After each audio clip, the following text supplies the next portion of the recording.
าศรัทธาสาธุชนคนดีโยมพ่อโยมแม่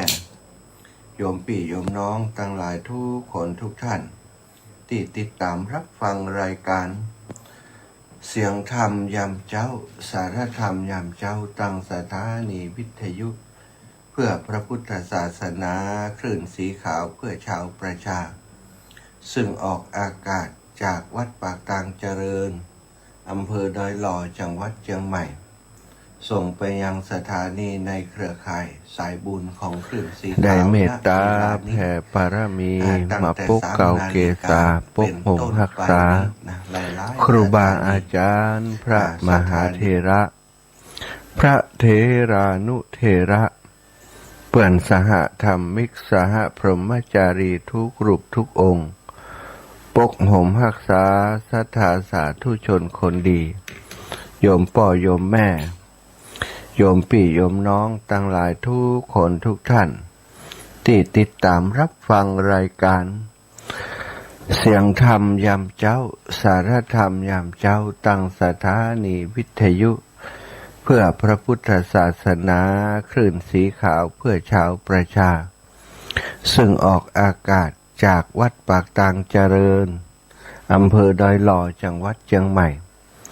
ส่งไปยังสถานีในเครือข่ายสายบุญของคลื่นสีขาวณเวลานี้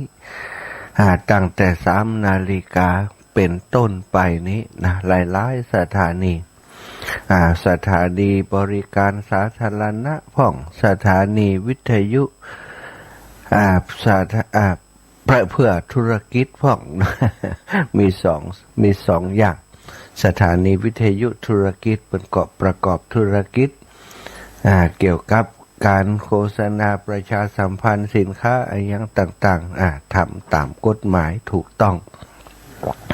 บริการสาธารณะนี่ก็จะเป็นการบริการข่าวสารอันเป็นสาธารณะที่มีประโยชน์กับประชาชนประกอบธุรกิจมีการโฆษณาของสิ่งโน้นสิ่งนั้นสิ่งนี้มีแต่การเรื่องบุญเรื่องกุศลเรื่องข่าวสารต่างๆที่เป็นประโยชน์ที่เกี่ยวกับการค้าการขายอะไรก็เป็น2 ช่องทางแต่ก็ในเครือข่ายของสถานีของเฮานั้นมีอยู่ถึง2 ลักษณะก็มีเศรษฐีใจบุญในทุนใจดีเปิ่นได้หันประโยชน์ของงานเผยแผ่ของการเผยแผ่ได้มอบเวลาให้กับครูบาอาจารย์นำมาจัดสรรนำมาให้ครูบาอาจารย์จัดรายการส่งไปให้ศรัทธาญาติโยมตั้งบ้านตั้งจองถึงเกือบจะทุกพื้นที่ใน8 จังหวัดภาคเหนือจะตะเอาละพบปะกันยามเช้าอรุณวันใหม่ยังบ่ขึ้นจ้ะ ยังมืดอยู่เนาะแสงอาทิตย์หรือว่ารุ่งอรุณแสงทองยังบ่ส่องขึ้นมาเด้อปุ่นประมาณ5 โมงตี5 6 โมงก็ค่อยแจ้งมาตอนนี้ก็ยังมืดอยู่ในด้านแสงสว่างแต่แสงธรรมของพระสัมมาสัมพุทธเจ้าได้สาดส่องขึ้นแล้วในที่มืดทั้งหลายสถานเปิดวิทยุฟังไปนะ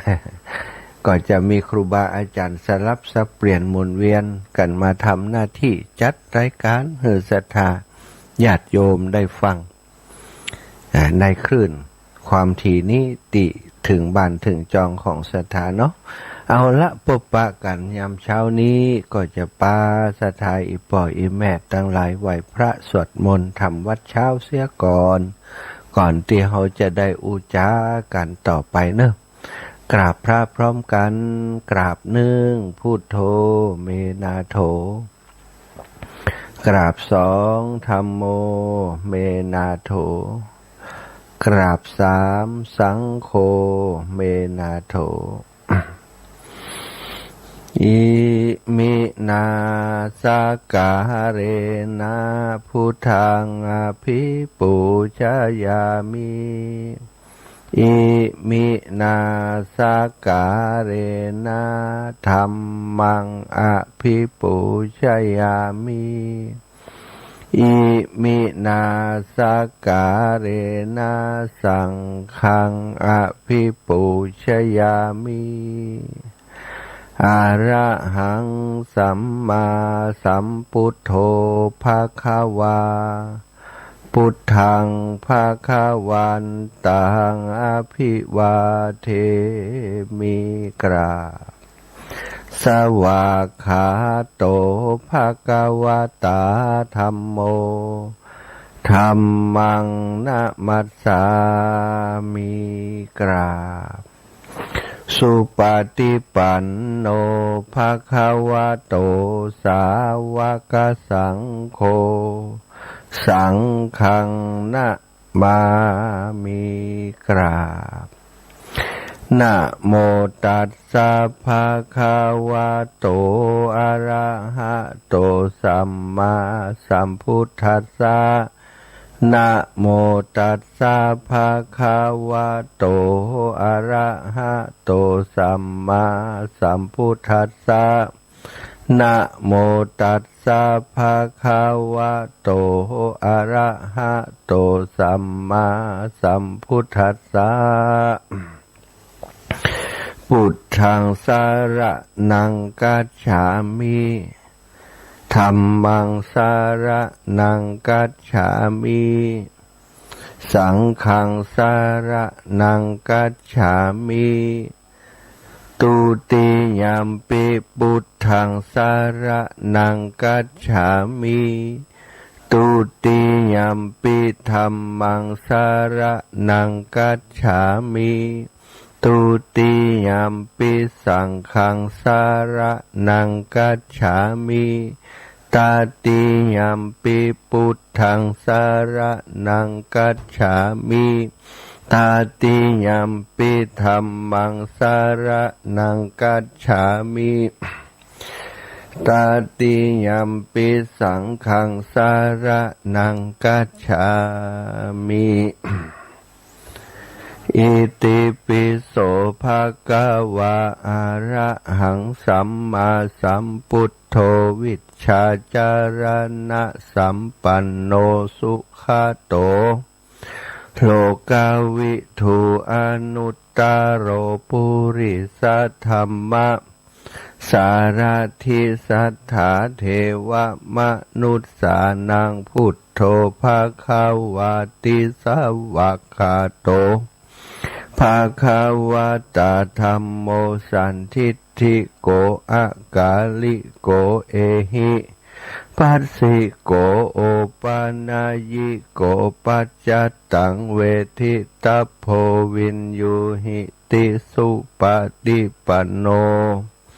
ภะคะวะโตสาวกสังโฆอุชุปฏิปันโนภะคะวะโตสาวกสังโฆยายาปฏิปันโน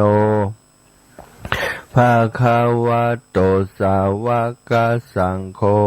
สามิจิปฏิปันโนภะคะวะโต สาวกสังโฆยะทิทังจัตตาริปุริสายุคานิอัฏฐาปุริสาปุคลาเอสะภะคะวะโตสาวกสังโฆอาหุนายโยปาหุนายโยทักขินายโยอัญชลีกระนิโยอนุตตรังปุญญเขตังโลกัสสติกราบพระพร้อมกันศรัทธาญาติโยมทั้งหลายกราบหนึ่งพุทธังวรันตังศิรสานะมามิกราบสองธัมมังวรันตังศิรสานะมามิกราบสามสังฆังวรันตังศิรสานะมามิศรัทธาญาติโยมกราบพระนพธรรมไหว้พระกราบพระนพธรรมเรียบร้อยแล้วทำสิ่งที่ชาวพุทธทั้งหลายเมื่อจะทำกิจกรรมสำคัญจะฮือตานก็ดี จะรักษาศีลก็ดีจะฟังธรรมก็ดีเปิ้นจะไหว้พระแล้วก็ห้าศีลเสียก่อนเป็นเบื้องต้นเนาะก็มาพบปะกันได้ทำได้ไหว้พระสวดมนต์ด้วยกันทักทายกับศรัทธาญาติโยมไปทุกที่ทุกแห่งทุกหนทุกแห่งที่บางคนก็อาจจะนอนฟังอยู่นะอย่างเจ้าอยู่ลูกมาก็บ่ฮู้จะเนี่ยหยังน่าจะรบกวนลูกหลานนะหรือว่าอยู่คนเดียวก็บ่ฮู้จะเนี่ยหยังเตื้อแต่ว่ามันตื่นแล้วนะก็นอนบิดไปบิดมาเปิดวิทยุเสียงธรรมฟังธรรมเสียงธรรมก็เข้าไปในหูเข้าไปเข้ามาก็ง่อมก็รับไปหม่อยรับไปต่อบางคนก็ฟังได้ยาวๆไปจนถึงประมาณตีห้านะอันนี้ก็แล้วแต่ไผมันร่างกายสุขภาพแต่ละคนบ่เหมือนกันบางคนก็ตื่นแล้วกระปรี้กระเปร่าแล้วลุกมาทำกิจกรรมอาจจะไปก้าไปขายไปตลาดไปกาดไปลีตื่นมาเตรียมขอบเตรียมครัวเปิดวิทยุไปตัวดีกว่าเนี่ยคนเดียวง่อมเอาตู้เจ้าเป็นเปลี่ยน ตู้เจ้าก็อูไปสถาก็เนี่ยการไปได้เวลาไปกาดสวะละหันบางคนก็ติ้ววิทยุไปตัวอยู่ไปกาดไปเปิดสู่เขากาดแถมวันนี้สูมเอามาก็วิทยุ เอามากาก็เปิดให้ฟังจิมนะเปิดฟังด้วยกันในกาดก็มีเสียงทุเจ้าเล่าทำไปอยู่นี่ก็ทุกที่ทุกแห่งศรัทธาขอบคุณและก็อนุโมทนาบุญกับเจ้าของสถานีเศรษฐีใจบุญในทุนใจดีตั้งหลายเจ้าของสถานีผู้จัดการสถานีเจ้าหน้าที่สถานีช่างเทคนิคทุกคนนะตลอดถึงศรัทธาที่ช่วยกันหายหอมการน้ำกาไฟค่าใช้จ่ายต่างๆให้กับต่างสถานีเนาะบางสถานีก็อยู่ในช่วงที่มีปัญหาเครื่องพ่องไอ้ยังพ่องเนาะที่ฝังนี่เครื่องทรงนะของหลวงปู่ใหญ่มีปัญหาโยมแม่จงดีและก็คณะนะได้หันว่าถ้าปล่อยอย่างอีบ่ไหวแล้วนะถ้าจะมัวมาซ่อมทีละน้อยทีละน้อยนี่มันจะขาดตอนนะในการฟังธรรมคนเฒ่าคนแก่ส่วนใหญ่อาศัยฟังจากสถานีวิทยุวัดพระพุทธบาทอุดมน้ำบ่อสาวาช่วงเช้าช่วงบ่ายช่วงค่ำช่วงกลางคืนเนี่ยก็เลยจะมีการเปลี่ยนเครื่องเสียใหม่แต่ว่าเปลี่ยนยังได้ทำมีตังก็เปลี่ยนมาได้เพื่อนก็เลยจัดผ้าป่าสามัคคีขึ้นนะเพื่อจะเอามาเป็นทุนในการซื้อเครื่องส่งมาเปลี่ยนเครื่องเก่าที่มันออกอากาศทดลองออกอากาศไปแล้วเสียงมันบ่ดีมันบ่เสถียรเดี๋ยวก็ลุซะจ้ะ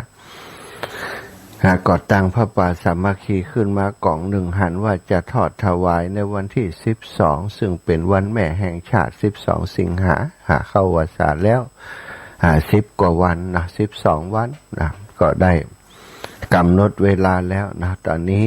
ศรัทธาญาติโยมตั้งเมืองฝางก็คงจะตั้งใจที่จะช่วยกิจกรรมในครั้งนี้พระป่าในครั้งนี้นะอาตมาภาพแล้วก็ตั้งลำปางก็บอกตั้งแม่จงดีไปว่าอย่างใดก็ส่งซองมาเถอะนะส่งซองมาก็จะได้กระจายกันไปช่วยกันไปคนละน้อยคนละน้อย เอาฮือศรัทธาญาติโยมตั้งลำปางได้ห่วมบุญหอมบุญโตยเนาะมันจะได้แบ่งเบาภาระของพี่น้องต่างเมืองฝางกระดังหลวงพ่อใหญ่ต่างเมืองฝางตุยก็จะเอามาสัก100-200เนาะเพื่อปันกันคนละเล็กละน้อยกระจายบุญกันไปอาราศรัทธาปุปการแล้วนะก็ต้องขอบคุณกับศรัทธาตะวานี้นะตอนเจ้านี่บอกประกาศนะสำหรับรายชื่อที่เปิ่นหอมตะวามาหอมส่วนตัวหอมกาน้ำกาไฟหอม หลายอย่างเนาะหอมที่ดินพระธาตุม่อนเวียงนี่เอาไว้ประกาศในช่วงของตอนค่ำตอนแรงเตี่ยตมาจัดรายการเนาะตอนเจ้านี้บางคนบัดตื่นเตี่ยอาตมาประกาศแล้วก็พอละบัประกาศตอนแรงมันก็จำได้ยินทั่วส่วนใหญ่ตะวันนี่ก็เป็นลำปางเนาะพี่น้องตังเวียงปะเป้าแต่ว่าลูกไม่ลาว เวียงปะเป้าได้ปากันมาต่อถวายเตียนติวัดบรรพตสถิต40กันรถตู้เอามากันลึกๆเนาะปบปากันตะวันเนาะต่างจากหล่อเตียนที่วิทยาลัยสงฆ์แล้วกิจกรรมหล่อเตียนที่วิทยาลัยสงฆ์ก็ได้รับความร่วมไม้ร่วมมือจากศรัทธาญาติโยมอีปออีแม่ทั้งหลายด้วยดีนะไปกันนักกันหลายแฟนรายการนะแฟนรายการคลื่นสีขาวเพื่อชาวประชาโดยเฉพาะโยมปอโยมแม่ที่เคารพนับถือกันนะได้เรียกว่าเป็นแฟนคลับก็ได้กัน ได้ไปร่วมกิจกรรมนี้กันอุ่นหนาฝากครั้งนะหันแล้วก็อบอุ่นใจได้ประชาสัมพันธ์บอกกันไปในรายการไปให้กำลังใจครูบาอาจารย์เปิ้นก็ไปทำให้ครูบาอาจารย์เปิ้นชื่นอกชื่นใจเด้อท่านผอ.ท่านรองบริหารท่านรองวิชาการก็อมยิ้มได้นิสิตก็ดีฝ่ายของนิสิตคารวาสนิสิตฝ่ายบรรพชิตติไปติอยู่ในกิจกรรมก็มีความอบอุ่นใจที่ศรัทธาญาติโยมสาธุชนไปให้กำลังใจนักหนาพระปานเนาะศรัทธาญาติโยมวันนี้ก็จะนำเรื่องราวดีๆที่มีในพระพุทธศาสนานะมาอุจาแบ่งปันให้อีปออีแม่ได้รับฟังศรัทธาญาติโยมกิจกรรมต่างๆการบวชเป็นพระสงฆ์องค์สังฆเจ้าในพุทธศาสนาในสมัยพุทธกาลกับสมัยปัจจุบันนี้อาจจะแตกต่างกันสักน้อยนะ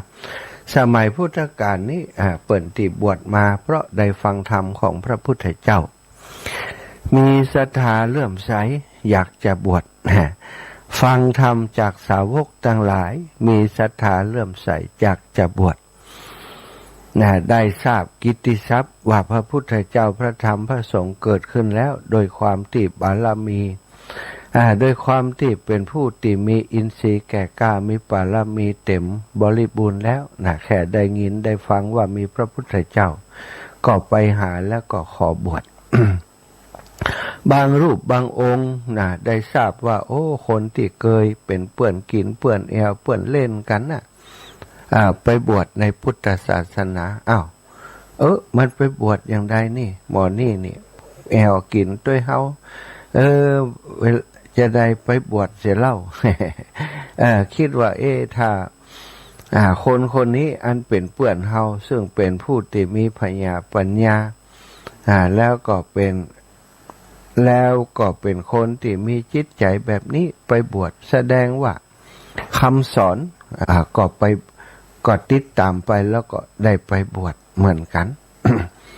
ศรัทธานี่คือในสมัยโบราณบวชเพื่อจะแสวงหาความหลุดพ้นการพ้นทุกข์ทั้งหลายในปัจจุบันนี้บวชบางเตื้อบวชลบบวชลี้ บวชหนีทหารบวชผ่านเข้าสุขบวชสนุกตามเปื้อนนี่ศรัทธาบวชลบบวชลี้ก็พวกติดลบภัยภัยอะไรอย่างศรัทธาโดนไปทำความผิดอย่างไว้นี้ไปบวชอยู่ในแพะในป่ามีไฟหูปฏิบัติอยู่ในแพะในป่าเขาก็นึกว่าคนนี้เป็นคนดีเพราะว่าบาสูงสิงกับไผปฏิบัติอย่างเดียวเอาไปเอามาสาวไปสาวมาเปิ่นไล่ตามทะเบียนบ้านตามบัตรประจำตัวประชาชนจากการสอบสวนเอาไปเอามาเป็นมหาโจรนี่บวชลบบวชลี้บวชมาลี้ในพระศาสนาก็มีได้หูดเป็นประจำศรัทธาแม้ปัจจุบันนี้ก็เจอว่ายังมีอยู่ในสารระบบเพราะการบวชมัน บางเตือก่อนลักบวชคนเดียวก็มีเอกไปอยู่ในไปธุดงค์ไปหั่นไปนี้เนี่ยมีไผฮู้เปิ่นขออยู่วัดนั้นก็อยู่แบบชนบทเงียบๆอย่างต่างๆบ่สูงสิงกับไผก็ศรัทธาก็ว่าดูดีก็นับถือไปแต่เอาไปเอามาสาวไปก็ไปเจอนี่บวชลบไปบวชหนีทหารนี่ก็เหมือนกันลักษณะเดียวกันว่าใครเป็นทหารมาบวชก่อนว่าเดี๋ยวนี้เปิ่นฮื้อผ่อนผันหรอทำซึกก็คือไปเลยยาวไปเลยซึกออกมาแล้วอายุเกิน40 30 40แล้วเปิ่นก็เอาแล้วเนาะหนีทหารไปเลยบางคนก็บวชยาวไปเลยเนี่ยจนตายก็มีหนีทหารจนตายที่แรกกวดทหารบัดเดียวทหารบัดหน้ากว่าซะท่าไปอยู่เป็นทหารบางคนมีเงินเดือนกินบ่เคยมีเงินเดือนให้ย่าให้ยายกันเถอะไปบวชเป็นทหารได้เงินเดือนให้แม่ให้ย่าให้ยายดีใจ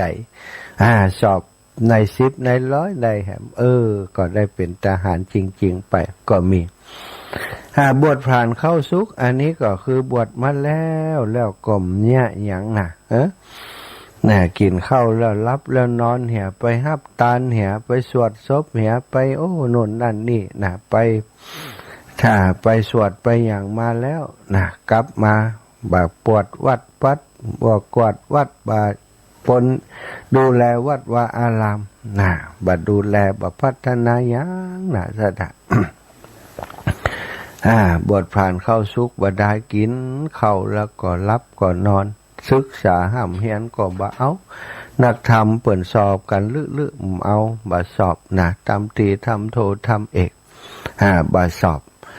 ภาษาในการสื่อสารของพระพุทธเจ้าที่จดจานในพระไตรปิฎกเรื่องเปิ่นเรียกว่าภาษาบาลีก็บ่ไปเฮียนบ่ไปสนใจปริยัติก็เอาปฏิบัติก็ไม่สนปฏิเวทก็เกิดขึ้นมาได้ก็มีอยู่เยอะแยะไปหมดศรัทธาญาติโยมบางวัดพระภิกษุสงฆ์เป็นร้อยศรัทธาเป็นร้อยลูกในเมืองใหญ่เมืองหลวงมีหน้าที่ไปสวดอย่างเดียวกุศลธรรมากุศลธรรมาอกุศลธรรมามีศาลาสวดศพเป็น10ศาลาเวียนไปวันหนึ่งนี่ได้หับแต่ปัจจัยติสวดนั้นกายบ่ได้ทำกิจกรรมบ่ได้ศึกษาปริยัติปฏิบัติปฏิเวทอะไรอย่างต่างกกต่างแก้งอยู่ในวัดนะบางวัดนี่ต้องมีกะหัวบวชโดยศรัทธาใครจะบวชวัดนี้ต้องมีตังต่อใดจ่ายตังกะไปบวชเพราะอะไรยังก็เพราะมันเป็นผลประโยชน์เนาะนี่ก็คือมีอยู่มีอยู่ก็บวชผ่านเข้าสุขมาได้นี่นะเข้าสุขเจ้าบ้านนั่นแหละเจ้าบ้านใส่บาตรมาแต่ว่าผู้ที่เป็นบวชเป็นสงฆ์นั้นบ่ได้ศึกษาเล่าเรียนเลี้ยงไก่บ่ขันอย่างที่เปิ้นว่าบ้านเฮานะบวชสนุก3เปื้อนอันนี้ก็มีอยู่หันเปิ้นบวชก็บวชด้วยนึกว่าม่วนบ่ม่วนสักกรรมกูซึกดีกว่าเว้ย บวชสนุกตามเปื้อนแล้วก็บวชห้ำบวชเฮียนบวชเพื่อเฮียนเพื่อฮู้บวชเพื่อดูแลศาสนาอันนี้ดีเนาะบวชมาแล้วก็ห้ำเฮียนให้ฮู้จริงได้นำไปปฏิบัติใช้ประโยชน์เวลาอยู่ในเพศบรรพชิตก็ได้ประโยชน์ศึกษาลาเพศไปก็เอาไปใช้ประโยชน์ในการอยู่กับสังคมต่างๆนำความรู้ที่ได้ห้ำเฮียนมา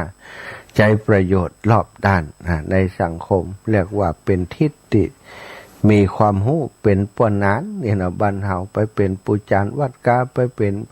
ผู้นำบุญต่างๆโฆษกพิธีกรส่วนใหญ่ก็ไปจากปอน้อยปอนานกันไปนักนี่ก็จะเป็นประโยชน์ซะแต่ว่าถ้าบวชอย่างตนที่ว่ามาลบลี้หนีทหารผ่านเข้าสุขสนุกโดยเปื่อนนี่เสียดายบวชมาก็เป็นมนทินแก่ตัวซึกไปก็บ่ได้ยัง ในศาสนาพุทธศาสนามีหลายรูปหลายองค์ที่เปิ้นบวชเพราะว่า บวชตามเปื่อนนี่แหละเนาะสถาบวชตามเปื่อนแต่ว่าบ่ได้สนุกตามเปื่อนนะโดยมีความคิดว่าการที่เปื่อนเฮาไปบวชในศาสนานี้นี่แสดงว่าศาสนานี้ต้องมีอย่างดีคำสอนต้องดีแน่ๆถ้าบ่อ่านหมอนี้นี่ไผก็กินมันบ่ลงเรื่องความรู้อ่ะแล้วการที่จะไปยอมเคารพนับถือไผสักคนนี่แสดงว่าคนคนนั้นต้องสุดยอดนี่คิดอย่างนี้ก็โดยหาเปลี่ยนนะ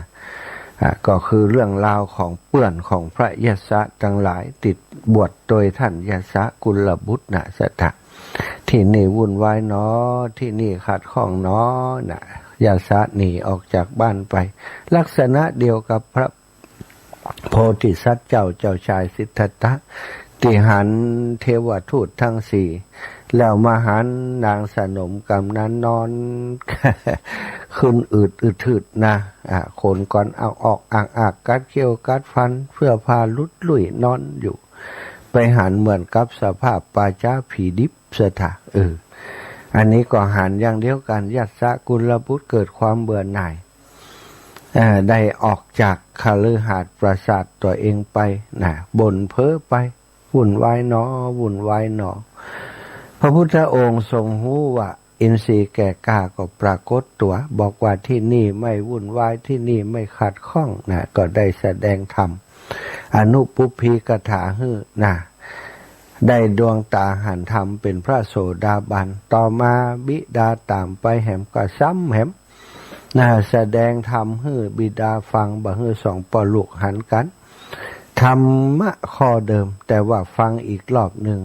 ยศกุลบุตรบรรลุเป็นพระอรหันต์แล้วก็ขอบวชในพุทธศาสนาตั้งแต่นั้นมา พอเพื่อนฝูงตั้งหลายทราบข่าวท่านบวชก็เลยว่านะว่าเขา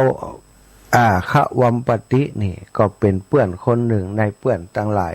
30 กว่าคนของท่านยัสสะเป็นพระสาวกยุคแรกของพระพุทธเจ้านะท่านเป็นหนึ่งในเพื่อนของยัสสะกุลบุตรพร้อมกับวิมาละสุภาหุปุณณชิขวัมปตินี่หัวหน้าเปลี่ยนหัวหน้าเปลี่ยนตั้งหลาย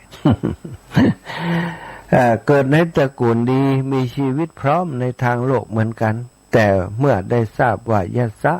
ผู้เป็นสหายละเรือนออกบวชในธรรมวินัยหมู่เขากับบ่ได้มองว่าเปื่อนนี่หลงผิดนะตรงกันข้ามเนี่ยคนมีปัญญาพวกเขาคิดว่าธรรมวินัยที่ทำให้ยัสสะผู้มีชีวิตสุขสบายหรูหรานะถ้าสมัยนี้ก็มีรถ มีรถลอยสลอยมีรถลัมโบกินี่ขี่ มีสาวๆลุ่มล้อม เรียกว่าเป็นไฮโซเนาะขนาดนี้นี่ธรรมวินัยที่ทำให้ท่านสละชีวิตสุขสบายยอมสละโลกออกบวชนั้นคงต้องเป็นสิ่งที่ประเสริฐบัจจัยของตำซามและน่าจะเป็นทางที่ให้ประโยชน์แก่ผู้ปฏิบัติจริงความคิดเช่นนี้เป็นจุดเริ่มต้นที่สำคัญเพราะบางครั้งการได้หันคนใกล้ตัวเปลี่ยนแปลงไปในทางธรรมอาจจะทำให้เราสงสัยว่าเขาได้พบอะไรยังนะเขาได้หันอะไรอย่างเขาจึงกล้าหันหลังให้ความเพลิดเพลินเดิมๆและเลือกทางที่สงบกว่าเดิมพระขวัมปติและก็สหายจึงไปหาพระยศะพระยศะหันว่าสหายตั้งหลายมีใจเปิดต่อธรรมจึงปาเข้าเฝ้าพระพุทธเจ้าและทูลขอให้พระองค์แสดงธรรมแก่พวกเขาเมื่อพระพุทธเจ้าทรงแสดงธรรมแก่ขวัมปติและสหายพระองค์บ่ได้เริ่มต้นจากคำสอนที่ลึกซึ้งเกินกำลังในทันทีแต่ทรงสอนธรรมะเป็นลำดับไปก่อยๆทำความเข้าใจไปทีละน้อยนะเหมือนค่อยๆเปิดประตูใจของเราเพื่อนของพระยศะนี้จาก สิ่งที่เข้าใจง่ายๆนะไปสู่ความจริงที่ลึกซึ้งที่สุดพระองค์ก็ได้เริ่มต้นเหมือนกับติเตถเฮท่านยัตสะเนี่ยพวกเศรษฐีตั้งหลายนี่ศรัทธาโจโลไปอู้เรื่องปฏิบัติเลยนี่บ่เข้าใจอู้ถึงเรื่องที่เกี่ยวกับที่เขาทำได้ง่ายๆก่อนนะก็คือเรื่องของทานเพราะพุทธองค์เริ่มด้วยเรื่องของทานคือการให้การสละการแบ่งปันเพราะอะไรอย่างก็เพราะว่าทานจะทำให้จิตใจของคนนั้นอ่อนโยนลงเป็นการลดความตระหนี่และทำให้มนุษย์เริ่มหันว่าความสุขบ่ได้เกิดจากการสะสมไว้เพื่อตนเองเท่านั้นแต่เกิดจากการเกื้อกูลผู้อื่นโดยนั่นศรัทธาญาติโยมเศรษฐีตั้งหลายส่วนใหญ่นั้นเนาะก็บางคนอาจจะฮื้อตานแต่บ่ได้ฮื้อตานด้วยความรู้สึกว่าอยากจะช่วยคนอื่นอยากจะทำให้คนอื่นมีความสุขเนี่ยบ่ฮื้อตานด้วยความการสละความตระหนี่เศรษฐีบางคนหาได้บ่ยอมจ่ายนะเศรษฐีมีทรัพย์80 โกฏ80 โกฏได้อดีตหลายคนนะในพุทธกาลเนี่ยจะได้ทรัพย์หามาได้บ่กินบ่ใจจ่ายเตตานหาไว้กว่าทรัพย์ที่ได้มานั้นจะหมดไปห่วงทรัพย์กว่าทรัพย์มดมีความตระหนี่ทีเหนียวหนอหลายเรื่องที่เคยได้เอามาเล่าให้ฟังตลอดถึงครูบาอาจารย์นำมาเล่าให้ศรัทธาฟังเพื่อเป็นตัวอย่างเป็นปุคลาธิฐานนะหันว่าเนี่ยคนเป็นเศรษฐีก็มีความสุขเพราะอะไรอย่างเพราะตระหนี่เนี่ยตรงกันข้ามคนอยากคนจนนี่คนบ่ค่อยมีสตังค์คนลำบากขนาดแต่ก็พยายามอยู่ได้อย่างมากก็แบ่งปันบางทีบักกินได้ตนเองเอาไปหื้อตานเหี่ยก่อนเนี่ยอันนี้แสดงว่าความรวยความจนบ่ใจเป็นสิ่งที่เป็นมาตรฐานในการทำบุญทำทานคนรวยอาจจะทำทานยากกว่าคนจนโดยซ้ำไปคนจนอาจจะเป็นผู้ที่มีความสุขในการแบ่งปันมากกว่าคนรวยนั่นสถานเนาะพระองค์ทรงแสดงเรื่องของทานเนี่ยนะให้เศรษฐีทั้งหลายเข้าใจการแบ่งปันนี้โลกเฮานี้อยู่กันด้วยการแบ่งปันถ้าบ่ฮู้จักการแบ่งปันมันอยู่กันยากศรัทธาอยู่กันยากคนรวยอยู่กับจุกเดียวคนจนนี่ก็จนอยู่อย่างนั้นบ่มีการช่วยเหลือเกื้อกูลกันระหว่างคนรวยกับคนรวยก็แข่งแย่งกันต่อสู้กันทางธุรกิจแม้กระทั่งคนจนก็บ่เกื้อกูลช่วยเหลือกัน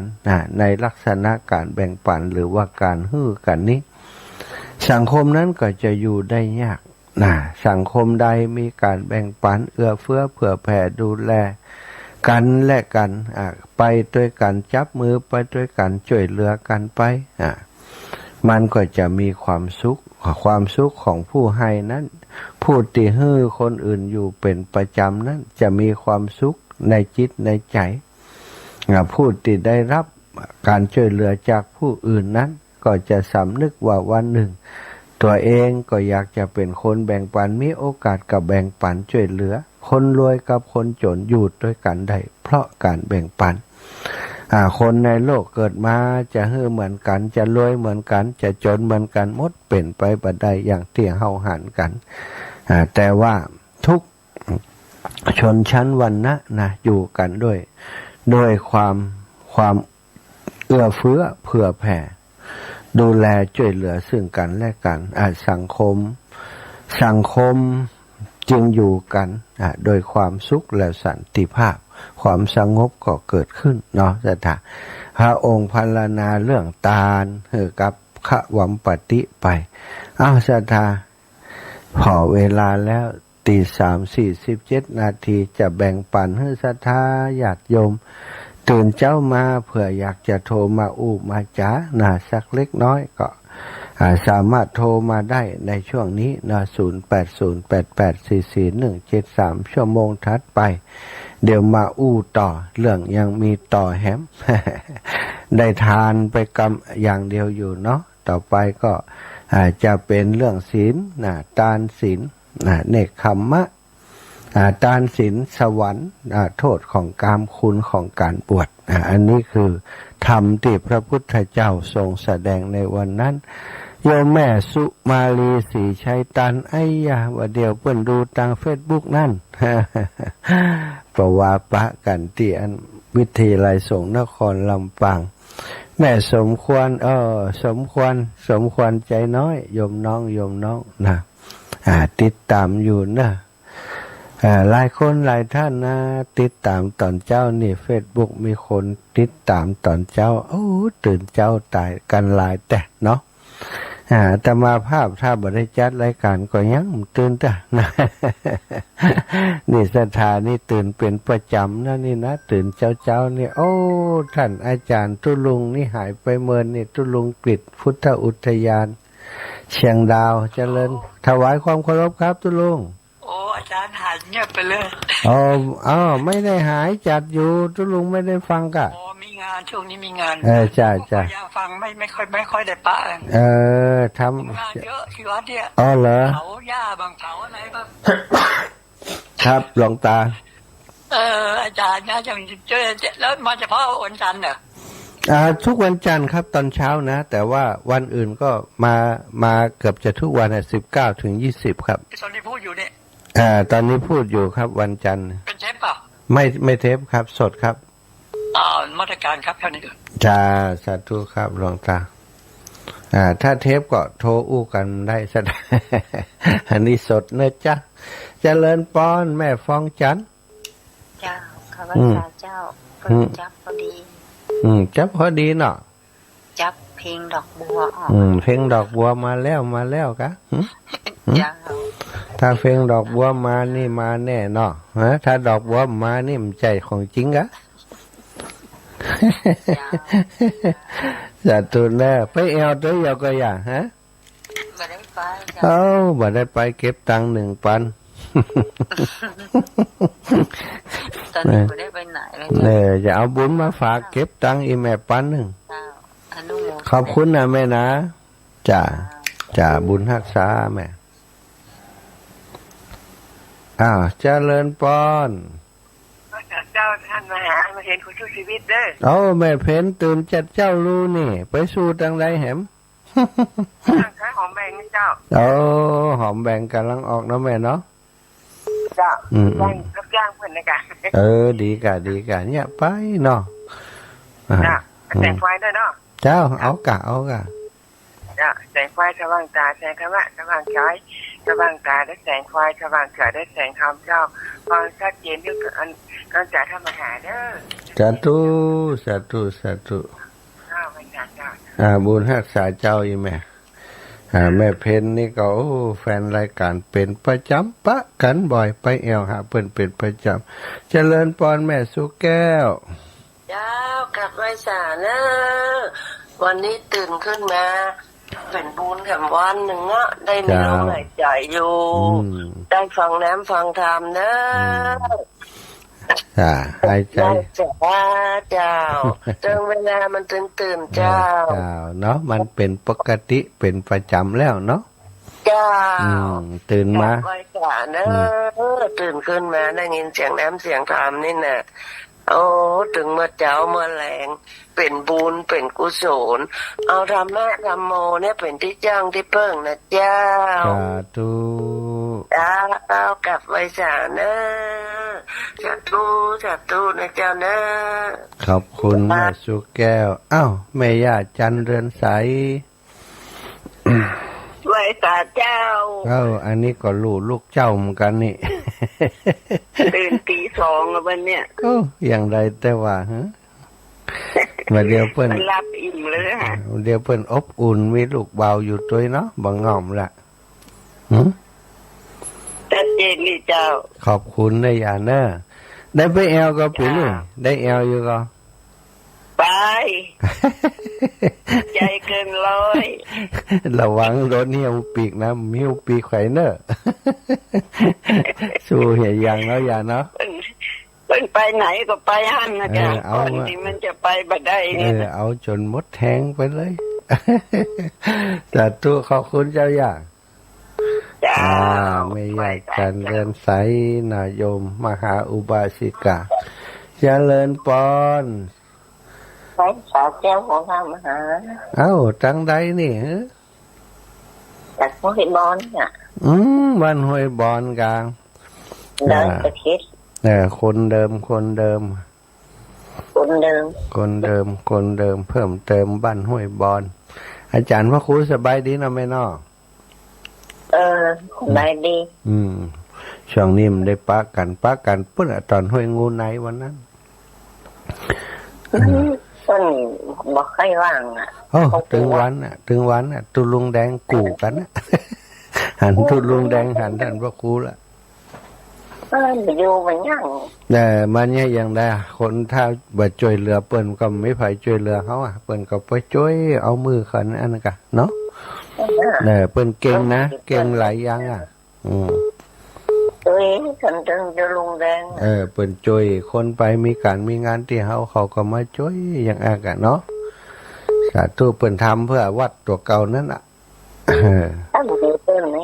โตจ้ะเนาะคนมันก็แบบสบายเนาะใจดีละคนเฮาเกื้อกูลหนุนช่วยกันไปเนอะถ้าไม่ก็แบบสบายอย่างนี้แล้วเขาปูเขาอ่ะเอาขออนุญาตทับแหมสายเนื้อยาเนอะสาธุเจ้าเจริญปอน8495เจริญปอนภาษาเจ้าพระอาจารย์จังใดนี่มานั่งแลเจ้านะโอ้ยแม่สุกเจ้าท่านมีคนถามว่าตีพระมาบิณฑบาตพระต่างถิ่นมาบิณฑบาตเวลาเขานั่งจะเคาะไว้เปิ่นว่าบัดดีวะเปิ่นว่าสูงเหลือเปิ่นวะเวลาทุกเจ้ามาบิณฑบาตกะเจ้าทุกเจ้ายืนอย่าไม่ใจ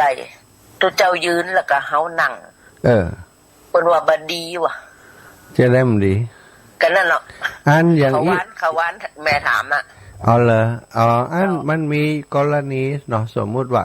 คือบัดเดียวนี้ต้องเข้าใจว่าบางเถื่อคนเฒ่าน่ะเปิ้นนั่นเปิ้นยืนบ่สะดวกเนาะความจริงนี่เปิ้นบอกว่าถ้าการใส่บาตรนี่ต้องมีเปิ้นต้องใส่บาตรด้วยความเคารพอีกกันเนาะในเข้าใจว่าจะเฮาต้องอู้ถึงว่าเปิ้นเคารพก่อนที่เปิ้นใส่บาตรเนี่ยเปิ้นเปิ้นเคารพเนาะแต่ว่าการที่สมมุติว่าคนเปิ้นบ่เฒ่าบ่แก่หยังเป็นคนทั่วไปเปิ้นจะแยะอย่างใดก็ได้แต่ที่นี่เปิ้นนั่งเก้าอี้สบายล่ะปล่อยให้ตุเจ้ายืนอีเนาะอย่างอีเนี่ยถ้าตุเจ้าหับบาตรนั้นตุเจ้าจะผิดวินัยเพราะว่าคนที่ใส่บาตรเนี่ยเปิ้นแสดงกิริยาติ่มเคารพคือเปิ้นนั่งสบายแต่ตุเจ้านี่ยืนอย่าลำบากอีน่ะอันนี้มานั่งเก้าอี้เจ้าเปิ้นนั่งจะเคาะเนาะเป็นบ้านเฮาเปิ้นก่อนอย่างอันน่ะเนาะอย่างแล้วก็มันมีติครูบาอาจารย์บางคนเนี่ยถือคำว่านั่งกับยืนเนี่ยนะเปิ้นก็ยังถือว่าผิดอยู่แต่จริงๆแล้วถ้าอู้ถึงเจตนาดูติเจตนาเปิ้นนั่งเพราะความเคารพนะตุเจ้ายืนแล้วเปิ้นก่อนนั่งด้วยความเคารพอย่างอันผิดอย่างสักอย่างไอ้มั้ยแม่ก็เข้าใจว่าจะอันนั้นน่ะด้วยความเคารพนั่นน่ะด้วยความเคารพอันนี้ท่านฮู้จักแม่หลวงแก้วก็ฮู้จักอยู่น่ะแม่หลวงแก้วน่ะเป็นคนสั่งถามเพราะว่าใส่เปิ้นใส่มันเป็นหยังเพราะว่าเฮาดูเจตนาเปิ้นอย่างการแสดงธรรมเหมือนกันนะการแสดงธรรมเฮาจะเต็ดคือการนั้นฮื้อปอนเนี่ยเปิ้นว่าถ้าใส่บาตรแล้วฮื้อปอนเนี่ย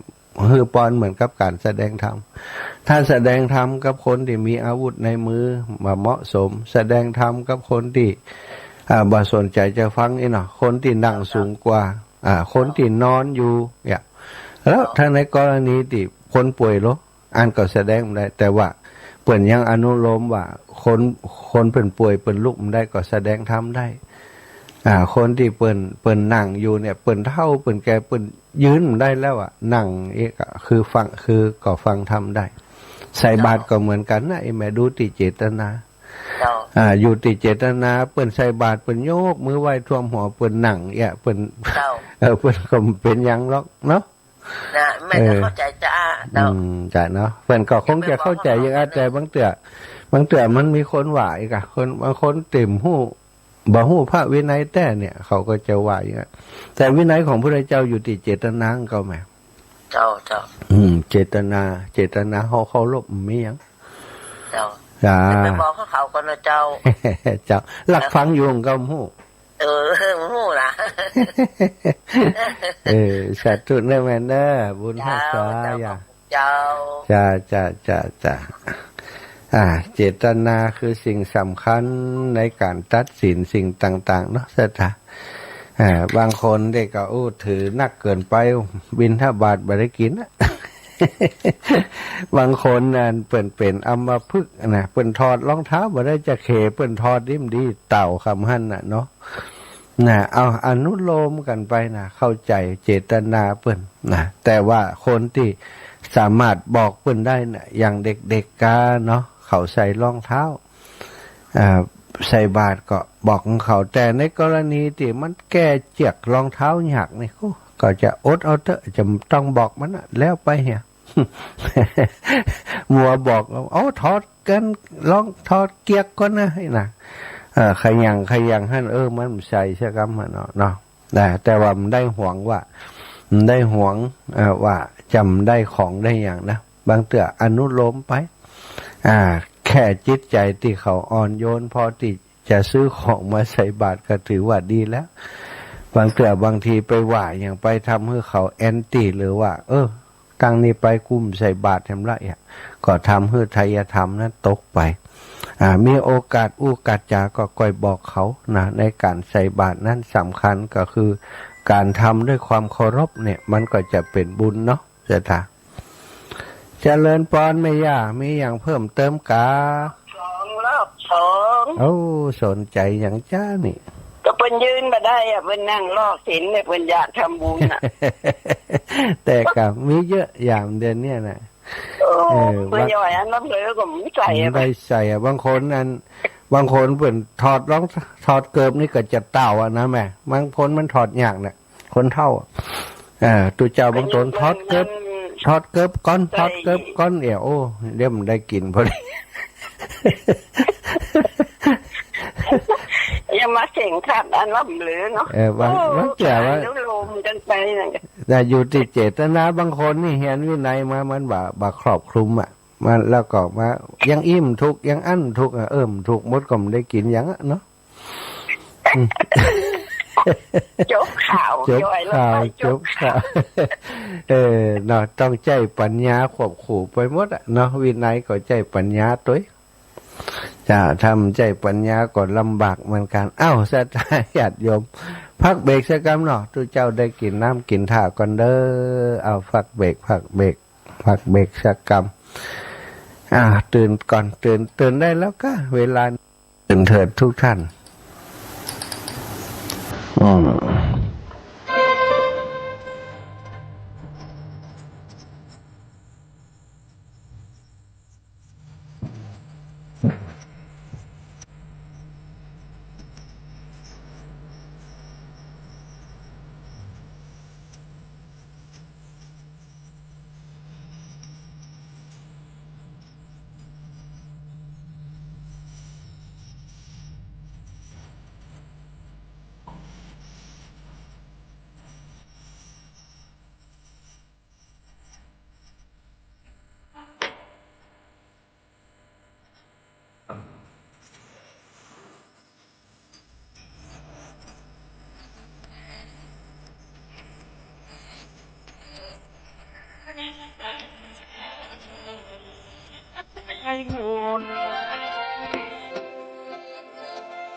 ตื่นขึ้นมาแล้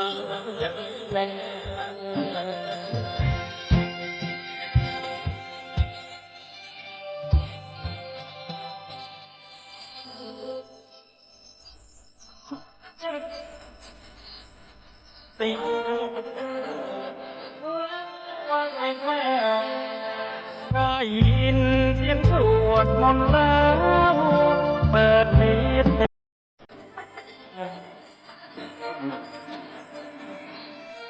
ฟังเสียงอ่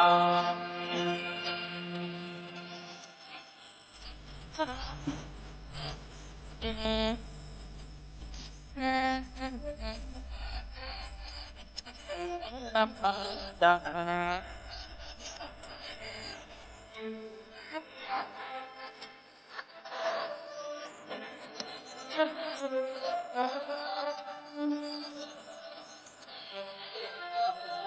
มาเสียง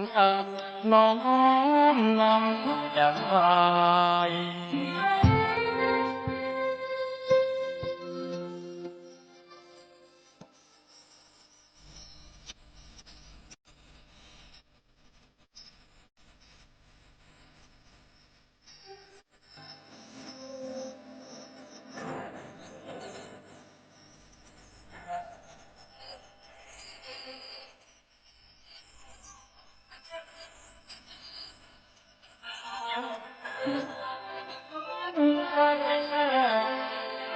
ได้ยินเสียงสวดมนต์แล้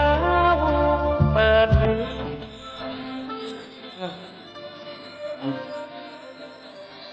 ูฟังเสียง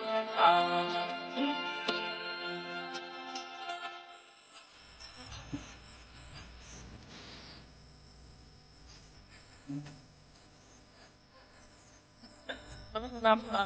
ดับ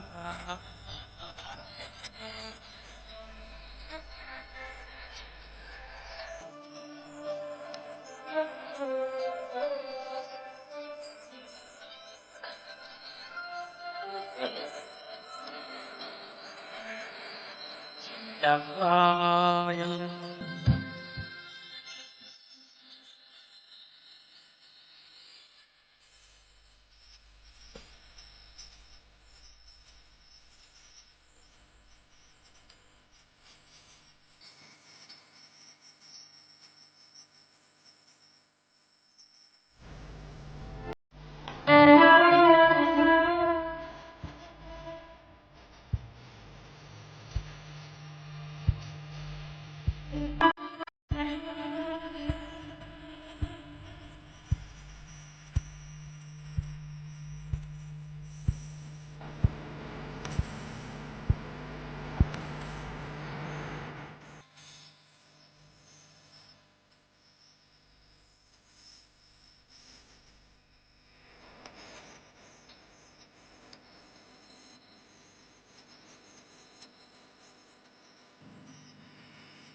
จัง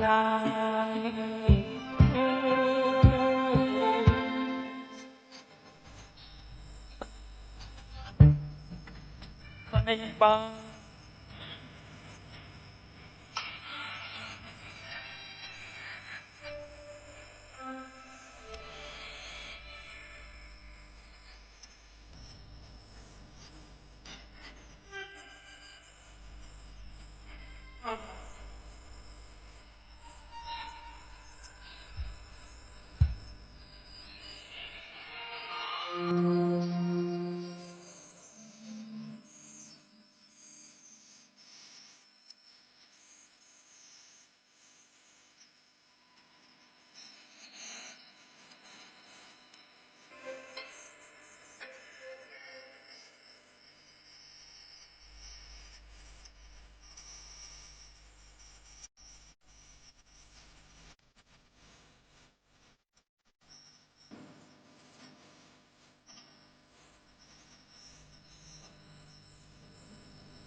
จัง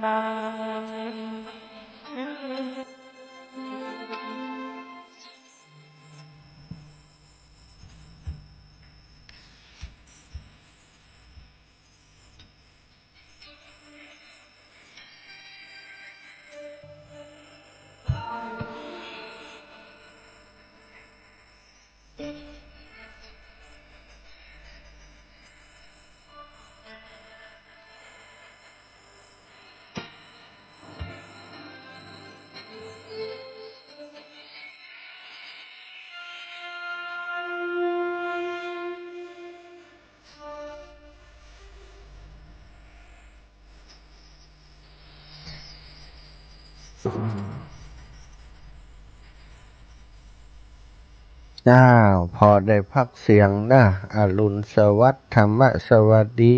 กับคนที่กำลังตื่น พ่องก็กำลังหาตื่นนะพ่องก็ตื่นมาตั้งแต่ตี 2แล้วเนาะวันนี้พบปะกับอาตมาภาพถึงตี 5นะสตางค์พระมหาสมชาติชาตะปัญโยวัดบรรพตสถิตรับผิดชอบดำเนินรายการทุกเช้าวันจันทร์นะตี 3ถึงตี 5เนาะก็ได้นำสารธรรมมาสนทนามาอุจากับศรัทธาญาติโยมทั้งหลายก่อนที่จะอูเรื่องของต่อจากตะกี้เนาะพอดีช่วงที่ผ่านมาหลังจากที่ไปตานเตียนปีวันที่ยังที่ผ่านมานี่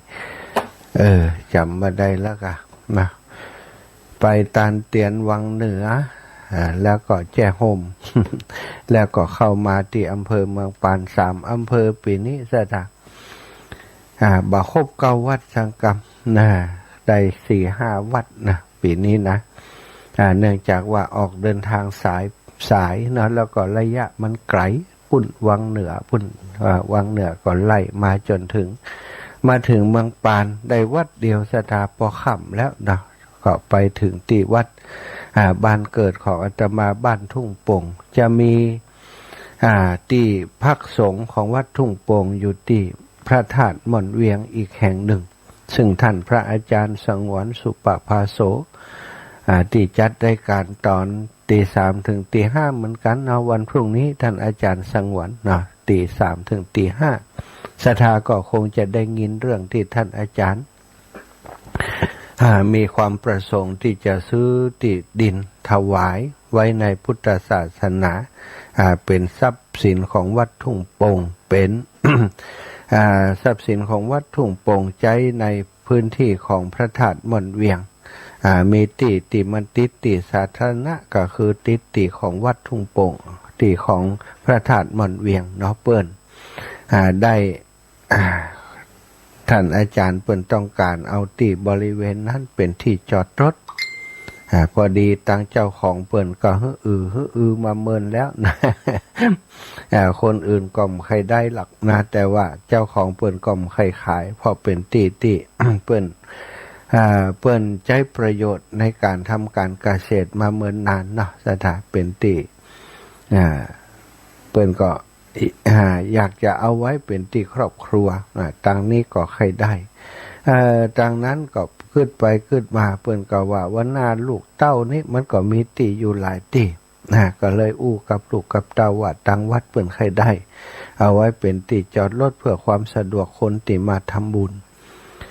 ตังลูกเต้าเปิ้นก็อู้กันแล้วก็หันว่าถ้าตังวัดถ้าฮื้อคนอื่นก็ฮื้อนะแต่ว่าถ้าขายหรือว่าถ้าฮื้อตังวัดแกเอาอย่างน้อยก็เป็นประโยชน์แก่ส่วนรวมแก่คนที่มาทำบุญก็เท่ากับว่าเพื่อนก็จะได้บุญตัวที่เก่าที่เดิมก็จะเป็นที่เป็น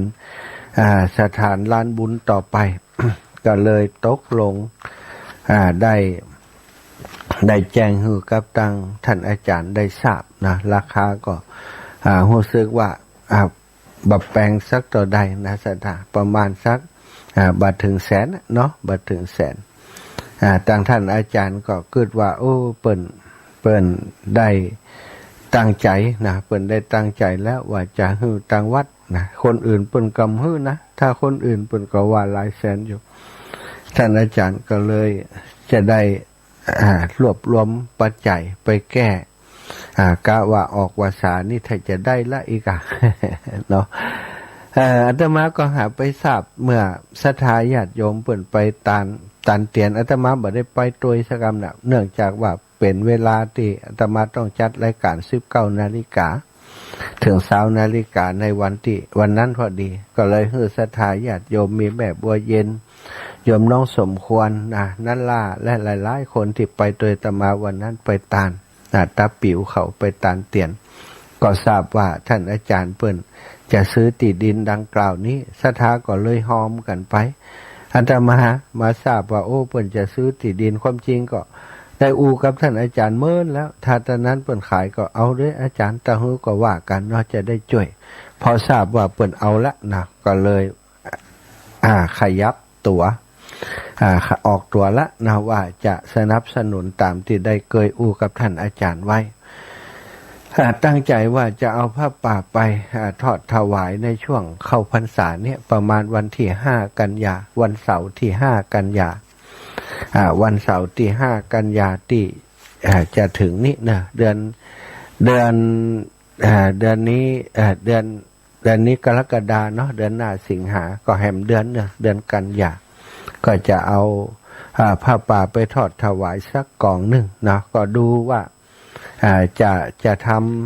ทำซองหรือไม่เนาะถ้าทำซองก็จะบอกศรัทธาญาติโยมทำก็ประกาศกันแบบเนี้ยนะอู้กันไปแล้วก็ไปด้วยกันจะเอาศรัทธาญาติโยมไปแอววัดตรงปงไปแอวตังเมืองปานให้แสวงบุญตังเมืองปานแล้วก็เอาอาจจะช่วงนั้นอาจจะเป็นเอาผ้าอาบน้ำฝนไปถวายไปตานแถวเมืองปานก็ได้เนาะศรัทธาประมาณการว่าวันที่5 เดือนกันยาจะนำผ้าป่าไปทอดถวายสมทบช่วยในการซื้อที่ดินท่านอาจารย์สงวนสุปภาโสพระธาตุหม่อนเวียงวันตะวานี้นะคือได้อู้มาหลายวันแล้วศรัทธาญาติโยมที่ทราบก็เลยได้ให้หอมมาตะวานี้ปะกันโยมแม่จำนองนามวงบันปงเหนือได้ถวายร่วมบุญที่ดินมา100 บาทแม่สมพรดวงรัตน์ท่าเขาน้อยนี่100 บาทนะแล้วก็แม่สุพิษน้องนีชุ่มใจบ้านปงเหนือแหม100 บาทโยมแม่นิตยาจินดาปุกร่วมบุญโรงทาน100ซื้อที่ดินถวายแหม100รวมกันเป็น200เนอะแม่พัชรินวงมานิตซื้อที่ดินวัดพระธาตุม่อนเวียงแหม60 บาทแล้วนางสาวพันชิตาชิมรสซื้อที่ดินพระธาตุม่อนเวียง100 บาทแม่วันนี้เครือคำหล่อซื้อที่ดินพระธาตุม่อนเวียง 100 บาทป้อนานซุยแม่จันฟองคำน้ำนองพร้อมลูกหลานร่วมทำบุญซื้อที่ดินแห่ม100 บาทแม่บัวเงินหรือว่าแม่สมคิดราชบุรุษร้านตองลาดนาร่วมบุญซื้อที่ดินแห่ม100 บาทก็ต้องขออนุโมทนาบุญแล้วก็ขอบคุณกับศรัทธาญาติโยมที่ออกตัวแล้วเนาะได้ถวายปัจจัยมาแล้วที่จะร่วมบุญในการทอดพระป่าสามัคคีในครั้งนี้ขอบคุณเป็นอย่างสูงเด้อแล้ววันที่5นะกันยาเราก็จะไปตานด้วยกันก็อยากเชิญชวนกับศรัทธาทุกคนไปร่วมบุญตานที่ดินไว้ในพุทธศาสนาเนาะฮือกับวัดทุ่งโป่งพระธาตุม่อนเวียงอำเภอเมืองปานจังหวัดลำปางที่เป็นบ้านเกิดเมืองนอนของอาตมาเองเอาละศรัทธาอูต่อจากตะกี้เนาะ ตะกี้ก็ได้ไปถึงเรื่องของท่านข้าวัมปตินะซึ่งเป็นเปื่อนยะสะนะไปหันว่ายะสะบวชก็เลยไปหาเปื่อนก็เปื่อนก็ปาไปเฝ้าพระพุทธเจ้าเพื่อพระพุทธเจ้าได้แสดงธรรมแสดงธรรมเรื่องของเรียกในหัวข้อธรรมนี้เรียกว่าอนุปุพพีกถาก็คือกถาหรือว่าธรรมที่ไปตามลำดับเพื่อสร้างปัญญาให้แก่ผู้ฟังนั้นบ่ได้แสดงธรรมที่ลึกซึ้งก่อนนะแสดงธรรมที่ทำให้เพื่อนเข้าใจง่ายๆแล้วก็ไปสู่ธรรมที่ลึกซึ้งในภายหลังตะกี้ได้กันไปถึงเรื่องของทานทานคือการให้การแบ่งปันผู้ให้ย่อมเป็นที่รักของผู้รับผู้ให้ย่อมจะมีความสุขการเป็นผู้ให้นั้นจะขยัดความตณีทีเหนียวของเฮาได้พระองค์ได้แสดงเมื่อจิตใจหมู่อันขวัมปติแล้วก็ยะสากุลบุตรนี่มีเปื้อนหลายเนาะศรัทธาก็ได้ฟังแล้วเนาะปุณณชิขวัมปตินะมันมีเปื้อนของเปื้อนมีสุภาหุวิมาละสุภาหุปุณณชิขวัมปติเนี่ยเมื่อได้ฟังเรื่องของทานคือการเสียสละจิตใจอ่อนโยนแล้วพระองค์ก็ทรงแสดงเรื่องของเรื่องศีลเรื่องของศีลนี้เป็นพื้นฐานของชีวิตที่มีจิตมันอ่อนโยนด้วยการให้แล้วการแบ่งปันแล้วต่อจากการให้การแบ่งปันที่สำคัญยิ่งกว่านั้นก็คือเรื่องของฐานของชีวิตฐานของตึกทั้งหลายก็คืออิฐคือโครงสร้างคือเหล็กคือปูนต่างๆสถานนั่นเป็นฐานของอาคารบ้านเรือนต่างๆส่วนชีวิตของมนุษย์นั้นก็เหมือนกันก็มีฐานเหมือนกันฐานของชีวิตนั้นก็คือศีลสถานฐานของคือชีวิตนั้นคือศีลศีลเป็นฐานของชีวิตมีการเบียดเบียนกันเป็นต้นการเบียดเบียนการฮื้อร้ายการกล่าวร้ายการรบกวนผู้อื่นนี่เรียกว่าการไม่เบียดเบียนในศีลนี้บอกว่าการไม่ทำชีวิตของผู้อื่นให้ตกล่วงไปเนี่ยปานาติปาตาเวระมณีสมาทานเว้นซึ่งการทำชีวิตสัตว์ทั้งหลายให้ตกล่วงไปให้เดือดร้อนศรัทธาไม่เบียดเบียนผู้มีศีลย่อมบ่ทำร้ายชีวิตตนและผู้อื่นผู้มีศีลมีมาตรฐานมีฐานของชีวิตดีย่อมไม่ลักขโมยถ้าเบียดเบียนคนอื่นก็เบียดเบียนตอบศรัทธาฐานชีวิตก็งอนแง่นคอนแคนถ้าไปลักขโมยคนอื่นก็กลัวว่าคนอื่นจะต้องมาลักขโมยตนลักขโมยไม่ประพฤติผิดในของรักของชอบใจของผู้อื่นอันนี้ของรักของชอบใจไม่ประพฤติผิดในกามนี้บ่ได้หมายถึงว่าเป็นเรื่องของเป็นชู้เป็นเจิงอย่างเดียวแม้กระทั่งเรื่องของรักของชอบใจอย่างอื่นของผู้อื่นไปล่วงไปละเมิดเข้าศรัทธาก็เป็นสิ่งที่ทำให้คนอื่นเดือดร้อนเหมือนกันไม่เป็นความผิดอย่างหนึ่งสมาทานวิรัติงดเว้นจากสิ่งนี้ อันนี้ด้านกายด้านวาจาที่นี้ด้านวาจาก็คือไม่พูดเท็จนะไม่พูดเท็จร่วมกันไม่พูดเพ้อเจ้อไม่กล่าวคำเท็จนะพูดคำหยาบไม่กล่าวเพ้อเจ้อเพ้อเจ้อก็คืออย่างที่มันเป็นสาระประโยชน์นะอันนี้ก็ไม่กล่าวคำเท็จไม่พูดเท็จ เป็นผู้ที่พูดซื่อสัตย์ตรงไปตรงมาพูดตามความจริงนะก็จะมาเดือดร้อนตนบ่เดือดร้อนผู้อื่นพูดคำเท็จนี่โกหกหลอกลวงนี่บัดเดี๋ยวนี้มันมีเครื่องจับเท็จหรอกสตา ตำรวจสอบไปสอบมาเหงื่อแตกพักหน้า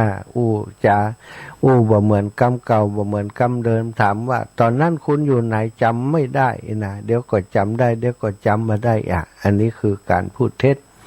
แต่ถ้าพูดความจริงเนี่ยพูดกี่ร้อยครั้งมันก็เหมือนเดิมเพราะมันเป็นความจริง แล้วก็ประมาทจนทำให้ตนเองและผู้อื่นเดือดร้อนไม่ประมาทในที่นี้ก็คือการบัดดื่มสุราเมลัยการดื่มสุราเมลัยของมึนเมาทั้งหลายนี่ทำให้สติสัมปชัญญะของเฮามันสูญเสียความสมดุลเดินก็บ่มั่นแล้วสตา กินเหล้านักมาอูจาก็บ่ชัดเดินก็บ่มั่นคงแล้วอันนี้ประมาทจนทำให้ตนเองและผู้อื่นเดือดร้อนศีลคือสิ่งที่ทำให้ใจบ่ต้องหวาดกลัวผลของกรรมหยาบทั้งหลายเนี่ยตั้งที่กล่าวมาเป็นกรรมหยาบทั้งนั้นการฆ่าสัตว์ตัดชีวิตการเบียดเบียนผู้อื่นนี่เป็นกรรมหยาบกรรมดำกรรมชั่วกรรมหยาบช้าการลักขโมยเนี่ยเปิ้นก็หักของเปิ้นเนี่ยอุตส่าห์เสาะแสวงหาเพื่อมากินมาใจในครอบครัวไปลักของเปิ้นมาเฮียเนาะคนสมัยก่อนนี่ลักงัวลักควายลักเข้า ลักเข้าแม้กระทั่งเปิ้นอยู่ในนาไปลักเอาเข้าเปิ้นนะจ๊ะไปลักเอาเข้าในนาเปิ้นก็มี คนสมัยก่อนเนี่ยเข้ายากหมากแปลง ลักงัวลักควายเปิ้นเอาควายไถนาอยู่ตื่นเจ้ามามีเล่าควายมียังแหล่งแล้วบางเถื่อเปิ้นไปยืมควายมาสตาไปยืมควายมาเนี่ยนายถ้าคนมาลักอย่างอันนี้เดือดร้อนสองต่อ เดือดร้อนควายหายเดือดร้อนต้องเสาะอันสตังมาเสาะแก้กับควายเปิ้นเอาแป้งเหี่ยตังก็มีนั่นเนาะเตยไปเจ้าควายมาไถนาสมาลักเอาควายไปแหมคนเมื่อก่อนนี้เป็นอย่างใดเนาะลักงัวลักควายนี่เป็นประจำเลยนะได้ข่าวอยู่เป็นประจำเปิ้นเอาแบกปืนไปโตยหางัวควายเปิ้นจะได้โตยหางัวควายแบกปืนเนี่ยก็เขาลักของเปิ้นมานะก็บางคนลักมาแล้วย้ำตันข้ามเตือสตาเอาไปมัดตำเหล้าตำโคเปิ้นจะมีสายเลยเนาะเปิ้นจะมีสายคนที่มันขี้ลักขี้ขโมยด้วยกันคนที่มันเคยกินด้วยกันคนบ้านโน่นเมืองโน่นมาฮู้จักกันเหมือนกันมาถามเดี๋ยวจะถามเขาก่อนเนอะถามไปถามมาอยู่หันอยู่นี่ก็ไปได้ควายคืนไปก็มาถือบัตื้อกันได้ควายไปแล้วก็แล้วไปบางคนเนี่ยตันแล้วตัวเมียฮู้กันก็กลับไปเหียหมอที่ลักเนี่ยระวังไว้ เดี๋ยวเมียได้เงินต้มเนี่ยหมอนั่นตายแล้วเนี่ยฆ่ากันเลยสถานี่ลักเกิดจากลักทรัพย์ก่อนแล้วก็ฆ่ากันเนี่ยลักทรัพย์ลักงัวลักควายลักเข้าลักของยังต่างๆสมัยก่อนลักประมาณเนี้ยเนาะคนขี้ลักก็ตายย้อนส่วนใหญ่ก็ตายย้อนปืนถ้าบ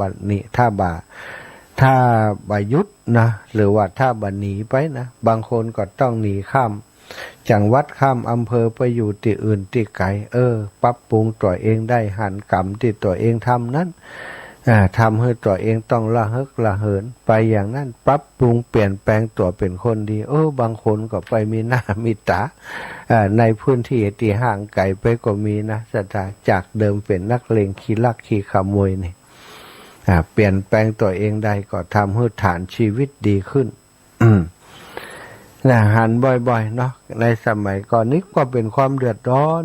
คนลักทำกรรมหยาบทำให้ผู้อื่นเดือดร้อนนี่เรื่องของศีลสำคัญที่สุดเป็นฐานของชีวิตคนเฮาจะไปสูงจะไปต่ำนั้นบ่ได้อยู่ที่ความรู้และการศึกษาหรือว่าความร่ำรวยทรัพย์สินเงินทองคนจะไปสูงจะไปต่ำนั้นอยู่ที่ตรงนี้แหละถ้าฐานชีวิตดีคือศีลของเฮาดีนั้นปกติเป็นผู้มีศีลดีแน่นอนเนาะฐานของชีวิตดีชีวิตก็ไปได้ดีก็ไปสูงดีตรงนี้ก็คือไปอย่างมีความสุขชีวิตมีชีวิตที่ราบรื่นบ่ต้องสั่นไหวสั่นคลอนโดยเรื่องบดีตั้งหลายบ่ถูกจับเข้าคุกเข้าตารางบ่ถูกคนตาหน้าว่าเป็นคนชั่วคนบ่ดีคนที่รักษาศีลศรัทธาลองพอเนาะแม้กับมนุษย์ถ้ากระทั่งมนุษย์เทวดาและมนุษย์ทั้งหลายยอมฮักผู้ที่มีศีลส่วนคนแบบมีศีลคนผิดศีลผิดธรรมอาจจะดูแล้วลูลาฟู่ฟ้าไปที่ไหนคนนับหน้าถือตาแต่ว่าขาดแน่นอนเนาะเมื่อทรัพย์สินหมดไปหรือว่าอำนาจวาสนาหมดไปคนก็หันเป็นเพียงเศษขยะนั่นแหละบ่ได้นับถือด้วยความจริงใจคนปัจจุบันนี้เป็นอย่างนั้นแหละศรัทธาคนร่ำคนรวยคนมียศมีตำแหน่งก็อาจจะได้รับเกียรติจากต่างโลกแต่ต่างธรรมนี้คนมีศีลคือคนที่มีเกียรติอยู่ในที่ประชุมใดบ่อายหน้าเขาอยู่ในที่ประชุมใดเป็นคนมีเกียรติมีศักดิ์ศรีไปที่ไหนก็บ่อายไผคนมีศีลเป็นพื้นฐานจะเป็นอย่างนี้เนาะทำให้ชีวิตมีความสะอาดเป็นพื้นฐานเมื่อจิตใจของขวัมปติเริ่มอ่อนนุ่มลงด้วยทานที่มั่นคงด้วยศีลที่เป็นฐานของชีวิตพระองค์ก็จึงทรงแสดงเรื่องของผลดีของกุศลละกรรมนี่สองอย่างนี้เป็นกุศลกรรมที่ทำแล้วเกิดกุศลฮือหันว่าความดีบ่สูญเปล่าบุญที่ทำไว้ย่อมเป็นเหตุแห่งความสุขความผ่องใสและความเจริญในทางที่เหมาะสมพระองค์บ่ได้ยุดอยู่เพียงการชี้ผลดีของบุญเพราะแม้ความสุขที่เกิดจากบุญและสวรรค์จะประณีตกว่าความสุขหยาบๆในโลกแต่ก็ยังบ่ใจที่สุดแห่งความพ้นทุกข์หากยังมีความยึดติดก็ยังต้องเวียนไปตามเหตุปัจจัยเวียนว่ายตายเกิดตามเหตุตามปัจจัยพระพุทธองค์จึงได้แสดงสิ่งที่เป็นโทษ โทษของกามของความกำนัดทั้งหลายให้หันว่าความสุขต่างของที่เข้ามาสู่ชีวิตของเฮา ความสุขที่ได้จากรูปเสียงกลิ่นรสสัมผัสและก็ความเพลิดเพลินทางใจแม้จะเป็นสิ่งที่น่าพอใจในตอนแรกแต่ความสุขทั้งหลายที่เกิดขึ้นโดยความกำนัดยินดีในรูปเสียงกลิ่นรสสัมผัสทั้งหลายนั้นล้วนแต่เป็นของบ่เที่ยงมีความเปลี่ยนแปลงไปง่ายและก็มักพาใจไปสู่ความอยากความหวงความกลัวไปกลัวเสียของนั้นไปและความทุกข์เมื่อบ่ได้ดังใจอันเนี้ยศรัทธาญาติโยมโทษของกามโทษของกามความกำแปลงมันมักจะพาใจไปสู่ความอยากอยากได้อยู่ตลอดเวลาได้มาแล้วก็อยากจะได้อีกได้มาแล้วก็หวงกลัวเสียไปก็เกิดความทุกข์เกิดขึ้นโดยเมื่อบ่ได้ดังใจ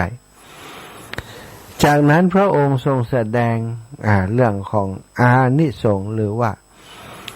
สิ่งที่เกิดขึ้นจากการเนกขัมมะคือคุณของการออกจากความติดความยึดในกามทั้งหลายบ่เพียงออกจากบ้านเรือนภายนอกเท่านั้นแต่คือการออกจากความเป็นทาสของความอยากภายในใจผู้ที่เริ่มหันโทษของกาม กามความกำนัดทั้งหลายที่มันบัดเที่ยงนั่นแหละเนาะย่อมเริ่มหันความสงบของการปล่อยวางความยึดถือในสิ่งต่างๆทั้งหลายที่มันบัดเที่ยงนั้นลงอันนี้เรียกว่าปฏิบัติออกจากกามนั่นเรียกว่าเนกขัมมะแสดงโดยลำดับท่านขวัมปฏิและเปื่อนปุณณชิสุภาหุปุณณชิขวัมปฏิได้ฟังเมื่อพระองค์ทรงอ่านใจดูใจของขวัมปฏิและสหายทั้งหลายแล้วว่าใจอ่อนโยนลงแล้วก็ปล่อยวางสิ่งต่างๆลงอยากจะบวชจึงทรงแสดงเรื่องของอริยสัจสี่อริยสัจสี่นี้ศรัทธาญาติโยมเข้าใจดีอยู่แล้วก็คือทุกข์ทุกข์ทั้งหลายทั้งมวลทุกข์เพราะอย่างพ่องเนาะสปะแหละเนาะที่เฮาได้ทุกข์อยู่ทุกข์ทางร่างกายทุกข์ทางจิตใจทุกข์ทางจิตใจได้มาบ่ได้เนาะก็อยากจะได้มาแล้วก็เป็นทุกข์กลัวเขาจะเอาไปถ้าของสิ่งนั้นหายไปก็เป็นทุกข์เนี่ยอันนี้คือทุกข์แต่ทุกข์ในสังขารเหตุเกิดเหตุแห่งความทุกข์ทั้งหลายพระองค์ทรงแสดงทุกข์ก่อนแล้วก็แสดงเหตุแห่งความทุกข์ดังที่กล่าวมาทุกข์ก็คือความบ่สบายกายบ่สบายใจที่เปิดว่าตามนั่นแหละเนาะสัทธาบ่สบายกายก็เป็นทุกข์บ่สบายใจก็เป็นทุกข์ทั้งหมดนี้มีที่มาก็คือเหตุของมันเมื่อมันมีที่มามีเหตุไปดับที่เหตุเมื่อมีทุกข์ความดับทุกข์ก็ต้องมีอันนี้เป็นตรรกะที่พระพุทธองค์ทรงคือเป็นธรรมชาติสัตธรรมชาติที่มันมีอยู่แล้วพระองค์ค้นพบเท่านั้นเองเมื่อมีทุกข์มันก็ต้องมีความดับทุกข์เมื่อมีความดับทุกข์มันก็ต้องมีหนทางไม่ใช่ว่าโอ้มันมีความดับทุกข์แล้วมันมีหนทางมันจะไปสู่ความดับทุกข์บ่ได้เนาะเมื่อมีความทุกข์มันก็ต้องมีหนทางที่จะดำเนินไปถึงความดับทุกข์นั้นซึ่งก็คือมรรคมีองค์8ที่พระพุทธองค์ทรงแสดงถึงหนทางอันนี้คือหัวใจของธรรมะที่พระพุทธเจ้าทรงชี้ให้หันชีวิตที่ยังยึดมั่นย่อมมีทุกข์บ่ได้เกิดขึ้นลอยๆแต่มีเหตุคือความอยากความยึดความติดข้องเมื่อดับเหตุแห่งทุกข์ได้ทุกข์ย่อมจะดับแล้วก็ทางแห่งความทุกข์คือมรรคมีองค์8นี้จะเป็นตัวที่ทำให้เราเดินทางไปถึงความดับทุกข์ทั้งหลายได้ในที่สุดมีความหันถูกต้องสัมมาทิฏฐิสัมมาสังกัปปะสัมมาวายามะสัมมาอาชีวะสัมมาสติสัมมาสมาธิใจคำว่าสัมมาทั้งหมดสัมมาแปลว่าดีแปลว่าถูกต้องเมื่อมันดีมันถูกต้องเป็นทางที่ถูกต้องแล้วสัทธาเราเดินตามทางนั้นมันก็จะไปพบแสงสว่างในปลายทางนั้นจากการที่ทำถูกต้องนั่นเองเมื่อพระขวัมปฏิได้ฟังธรรมเช่นนี้ใจก็เปิดต่อความจริงเกิดดวงตาหันธรรมหันว่าสิ่งใด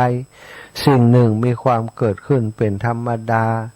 สิ่งนั้นย่อมจะดับไปเป็นธรรมดาเหมือนกันเนี่ยสัจธรรมที่เปิ่นบอกดวงตาหันธรรมดวงตาหันธรรมนี่คือตัวนี้สิ่งใดมีความเกิดเป็นธรรมดาสิ่งนั้นก็ย่อมมีความดับเป็นธรรมดาแต่ว่าบ่ได้หันโดยแค่ว่าถ้อยคำหรือว่าหันด้วยความคิดเอาเองนะความหันที่เปิ่นบอกว่าเป็นวิดวงตาหันธรรมคือหันจากแสงจากปัญญาที่อยู่ภายในหันปัญญาที่อยู่ภายในนี่มันขึ้นมาหมู่เฮานี้ก็หันภาษาหันเพียงแต่คำหันเพียงแต่ภาษาใจเฮายังบ่ได้สัมผัสแบบสิ่งใดมีความเกิดเป็นธรรมดาสิ่งนั้นย่อมมีความดับเป็นธรรมดาแต่ว่าถ้าเฮาปฏิบัติไปซะปั่มเปงไปปฏิบัติไปถูกต้องตามหลักการที่เป็นมรรคมีองค์8นี้สักวันหนึ่ง มันก็จะเหมือนกันนะดวงตาหันธรรมเป็นพระโสดาสกทาคาอนาคาตามชั้นที่เฮาจะปั่มเป่งไปถึงพระขวัมปติมีดวงตาหันธรรมเรียบร้อยแล้วนะบอกแม่มีสิ่งใดเกิดขึ้นธรรมดาย่อมดับไปเป็นธรรมดาดวงตาหันธรรมบ่ใช่เพียงความหู้ใหม่ในสมองแต่เป็นการหันชีวิตใหม่ด้วยปัญญาจากที่เคยมองว่าความสุขทางโลกเป็นสิ่งที่น่าตามหาบ่ฮู้จบก็เริ่มหันว่าทุกอย่างเกิดขึ้นแล้วก็ดับไปจากที่เคยมองว่าทรัพย์รูปเสียงและความเพลิดเพลินเป็นที่พึ่งก็เริ่มหันว่าสิ่งเหล่านั้นบ่มั่นคงพอจะเป็นที่พึ่งแท้จริงของใจได้หลังจากได้ดวงตาหันธรรมพระขวัมปติและสหายได้ทูลขอบวชในพระธรรมวินัยพระพุทธเจ้าทรงรับเป็นภิกษุโดยวิธีที่เรียกว่าเอหิภิกขุอุปสัมปทานั่นก็คือท่านเธอจงเป็นภิกษุมาเถิดสัทธาเธอจงเป็นภิกษุมาเถิดทำอันเรากล่าวดีแล้วอันนี้คือสิ่งที่การบวชในยุคแรกๆเนาะเรียกว่าเป็นการบวชโดยเอหิภิกขุอุปสัมปทาต่อมาเมื่ออินทรีย์ของท่านแก่กล้าได้ฟังธรรมติละเอียดลึกซึ้งแล้วก็ปฏิบัติยิ่งขึ้นจิตของท่านก็หลุดพ้นจากอาสวะบ่ยึดมั่นถือมั่นด้วยอุปทานทั้งหลายท่านก็ได้บรรลุเป็นพระอรหันต์ในที่สุดสถานเรื่องพระขวัมปตินี้จึงสอนเฮาว่าการมีเพื่อนที่ดีเป็นบุญใหญ่พระยศบ่ได้เปลี่ยนชีวิตเพียงลำพังของท่านเองแต่การออกบวชของท่านกลายเป็นเหตุให้สหายหลายคนหันเข้าหาทางธรรมะโดยบางครั้งคนหนึ่งคนที่กล้ากับใจกล้าละความประมาทและกล้าเดินเข้าสู่ทางธรรมอาจจะเป็นแสงแรกให้คนรอบข้างเริ่มถามตนเองว่าชีวิตเฮากำลังเพลิดเพลินอยู่นี้พาเฮาไปสู่ความพ้นทุกข์จริงหรือไม่พระขวัมปติยังสอนเรื่องการบำเพ็ญใจต่อความดีของผู้อื่นเมื่อหันสหายออกบวชท่านบ่ได้รีบตัดสินใจบ่ได้หัวเราะเยาะและบ่ได้ดูถูกแต่เลือกเข้าไปฟังธรรมด้วยตนเองนี่คือท่าทีของผู้มีปัญญาเพราะผู้มีปัญญาบ่ตัดสินธรรมจากข่าวลือบ่ตัดสินจากความเคยชินและบ่ปิดประตูใจเพียงเพราะสิ่งนั้นแตกต่างจากชีวิตเดิมของตนในชีวิตประจำวันเฮาอาจจะพบคนใกล้ตัวเริ่มเปลี่ยนไปในทางที่ดีเช่นเริ่มรักษาศีลเลิกอบายามุขเริ่มสวดมนต์เริ่มทำบุญเริ่มภาวนาหรือใช้ชีวิตเรียบง่ายขึ้นถ้าใจเฮามีอคติเฮาอาจจะมองว่าเขาแปลกไปแต่ถ้าใจเฮาเปิดเฮาอาจจะหันว่าเขาอาจกำลังพบทางที่ทำให้ใจเบาบางลงจริงๆ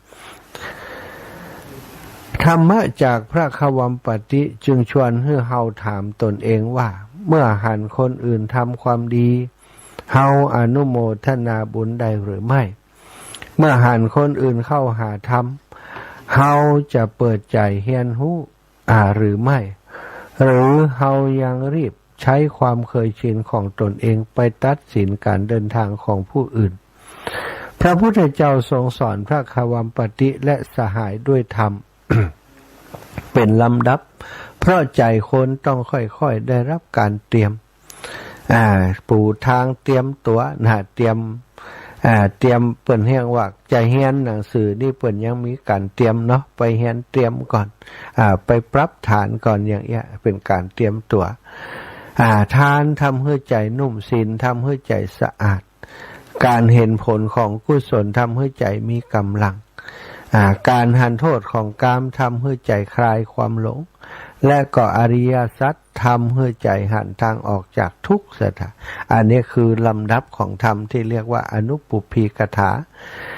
นี่คือการสอนที่งดงามของพระพุทธเจ้าพระองค์บ่ทรงบังคับให้เชื่อแต่ทรงทำใจทำให้ใจหันตามความจริงทีละขั้นหากนำมาใช้กับชีวิตเฮาการเริ่มต้นทางธรรมก็อาจบ่ต้องเริ่มจากสิ่งที่ยากที่สุดในทันทีเริ่มจากให้เป็นให้เป็นก่อนรักษาศีลให้เป็นให้ทานให้เป็นรักษาศีลให้เป็นแล้วก็ระวังคำพูดลดความตนีหันโทษของความอยากและก่อยพิจารณาทุกข์ที่เกิดขึ้นในใจเฮามีเหตุมาจากอะไรอย่างเมื่อทำเช่นนี้ธรรมะจะเป็นเพียงเรื่องของพระในอดีตแต่กลายเป็นทางเดินของเฮาในปัจจุบันพระควัมปติจากกุลบุตรผู้เคยใช้ชีวิตต่างโลกกลายเป็นพระสาวกของพระธรรม เพราะท่านบัพพิตใจต่อแสงสว่างที่เข้ามาต่างเปื้อนและกล้าเข้าไปฟังธรรมจากพระพุทธเจ้าโดยใจจริงสุดท้ายเรื่องของพระควัมปตินี้สอนว่าบางครั้งธรรมะบ่ได้มาหาเฮาในรูปแบบอันยิ่งใหญ่เสมอไปแต่อาจมาในรูปของเพื่อนคนหนึ่งที่เปลี่ยนชีวิตอาจมาในรูปของคำถามเล็กๆว่าทำไมเขาจึงเลือกทางนี้และอาจมาในรูปของโอกาสที่เฮาได้ฟังความจริงโดยตนเองหากบ่ปิดใจธรรมะก็เข้ามีทางเข้ามาหากบ่รีบตัดสินใจหากบ่รีบตัดสินด้วยปัญญาก็มีโอกาสเกิดขึ้นและหากได้พบกัลยาณมิตรอย่าดูเบาแสงเล็กๆนั้นศรัทธาเพราะแสงจากผู้หันธรรมคนหนึ่งอาจจะพาอีกหลายชีวิตให้เริ่มต้นเดินออกจากความประมาทได้เช่นเดียวกันเรื่องของพระควัมปติจับเวลาพอดี4:45 นาทีแล้วศรัทธา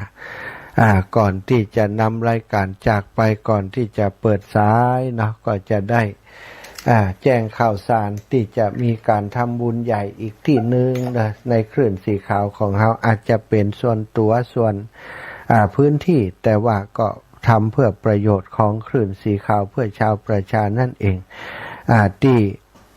วัดพระพุทธบาทอุดมน้ำบ่อสาวาจะมีญาติโยมเพิ่นได้ตั้งกลุ่มกันขึ้นมาเป็นกลุ่มผู้ปฏิบัติธรรมวันเสาร์วัดพระพุทธบาทอุดมน้ำบ่อสาวาเพิ่นก็อาศัยฟังธรรมะจากคลื่นสีขาวของเฮาจากสถานีวิทยุวัดน้ำบ่อสาวานี่แหละเลยได้รู้จักมักคุ้นกับครูบาอาจารย์คลื่นสีขาวของเฮามาโดยตลอดอาจจะมีการปรับปรุงสถานีครั้งใหญ่โดยการเปลี่ยนเครื่องส่งแต่ว่าตอนนี้ปัจจัยที่เป็นทุนที่เฮาทำกิจกรรมอย่างต่างๆมอบถวายหลวงพ่อท่านพระครูสุจิตานุรักษ์ไปเป็นทุนเป็นการน้ำกับไฟการใช้จ่ายของสถานีมันก็มีบ่เพียงพอที่จะไปเปลี่ยนเครื่องเพราะเครื่องส่งมีปัญหาแล้วก็สถานีของอำเภอฝางมันทุนในการสนับสนุนจากคณะสงฆ์ก็ดีจากพี่น้องคลื่นสีขาวที่สนับสนุนไปส่วนใหญ่ก็จะกุ้มค่าไฟก่ายอย่างประมาณนี้การจะเปลี่ยนเครื่องเปลี่ยนอะไรยังมันก็ลำบากต้องใช้จ่ายอยู่หลายสตังค์ญาติโยมมีแม่จงดีเป็นเก้า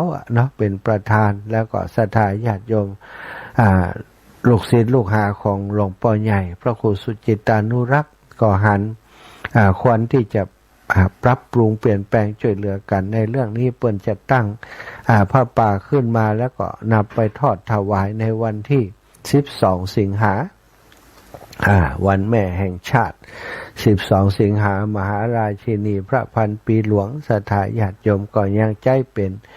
วันหยุดเป็นวันสำคัญที่ชาวไทยของเราจะได้ระลึกถึงแม่นะแม่ก็ถือโอกาสทำบุญอุทิศบุญกุศลเอาบุญนี้คือเป็นมอบให้กับแม่ของหมู่เฮาเจ้าขาดทั้งหลายอาตมาภาพได้ทราบเรื่องนี้ก็เลยจะได้ปาศรัทธาพี่น้องตังลำปางไปห่วมบุญหอมบุญโดยเปิ้นเนาะเอาผ้าปากสักกล่องหนึ่งไปทอดถวายด้วยก็ได้ประสานไปตั้งแม่จงดีว่าส่งซองบางฮื้อตังลำปางของเน้อปันกัน โยมแม่จงดีก็คงจะดำเนินการแล้วก็คงจะมาถึงในเร็ววันนี้ก็จะแบ่งปันกันไปตามสายบุญต่างๆที่ทำบุญด้วยกันและอาตมาภาพก็จะไปตานพระป่าโดยเปิดในวันที่12พี่น้องเมืองฝางแม่อายชัยประการเนอะปะกันเนอะวันที่12นี้ที่วัดพระพุทธบาทอุดมน้ำบ่อสว่างไปทำความดีเพื่อแม่ของเฮาเอาบุญมาฮือกับแม่ของเฮาด้วยกันเนาะวันที่12ตานพระป่าสถานีวิทยุวัดพระพุทธบาทอุดมน้ำบ่อสว่างด้วยกันเนอะแล้วศรัทธาเปิดสายให้ศรัทธาญาติโยมได้โทรเข้ามาเนอะได้หันข้อความท่านอาจารย์ใหญ่แจ้งมาว่า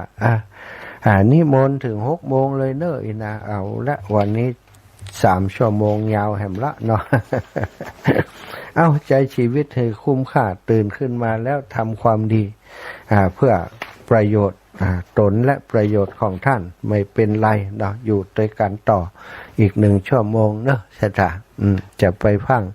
เบื่อหน่ายกายจังกันหนีไปไหนเต้อนะฟังด้วยกันไป อยู่กันไปจนถึง6 โมงเนาะเอาละศรัทธาเปิดสายด้านนา0808844173ชั่วโมงแรกแต่กี้นี่ไผบัตันได้โทรเข้ามา ก็โทรเข้ามาในชั่วโมงที่2นี้เนาะ สำหรับการไปตานเตียนที่ภาคอีสานในวันที่14 15 16เนาะตอนนี้ก็ใกล้ความจริงขึ้นมานักกันละเนาะหลายคนบทสรุปตอนนี้ก็มีรถที่จะไปร่วมกิจกรรมในครั้งนี้เกิน40แล้วเนาะสถาที่เกิน40มาก็เผื่อไว้บางคนก็มีปัญหาใกล้เข้ามาถอนตัวออกไปนะที่ก็เอาไปเป็นสำรองว่าอย่างน้อยก็40กันเพราะได้นัดหมายตังปลายทางแล้วประมาณนี้ได้เกิดมาสักเล็กน้อยก็เป็นยักษ์แต่ถ้าเกิดนักไปเป็น10กัน20กันก็จะลำบาก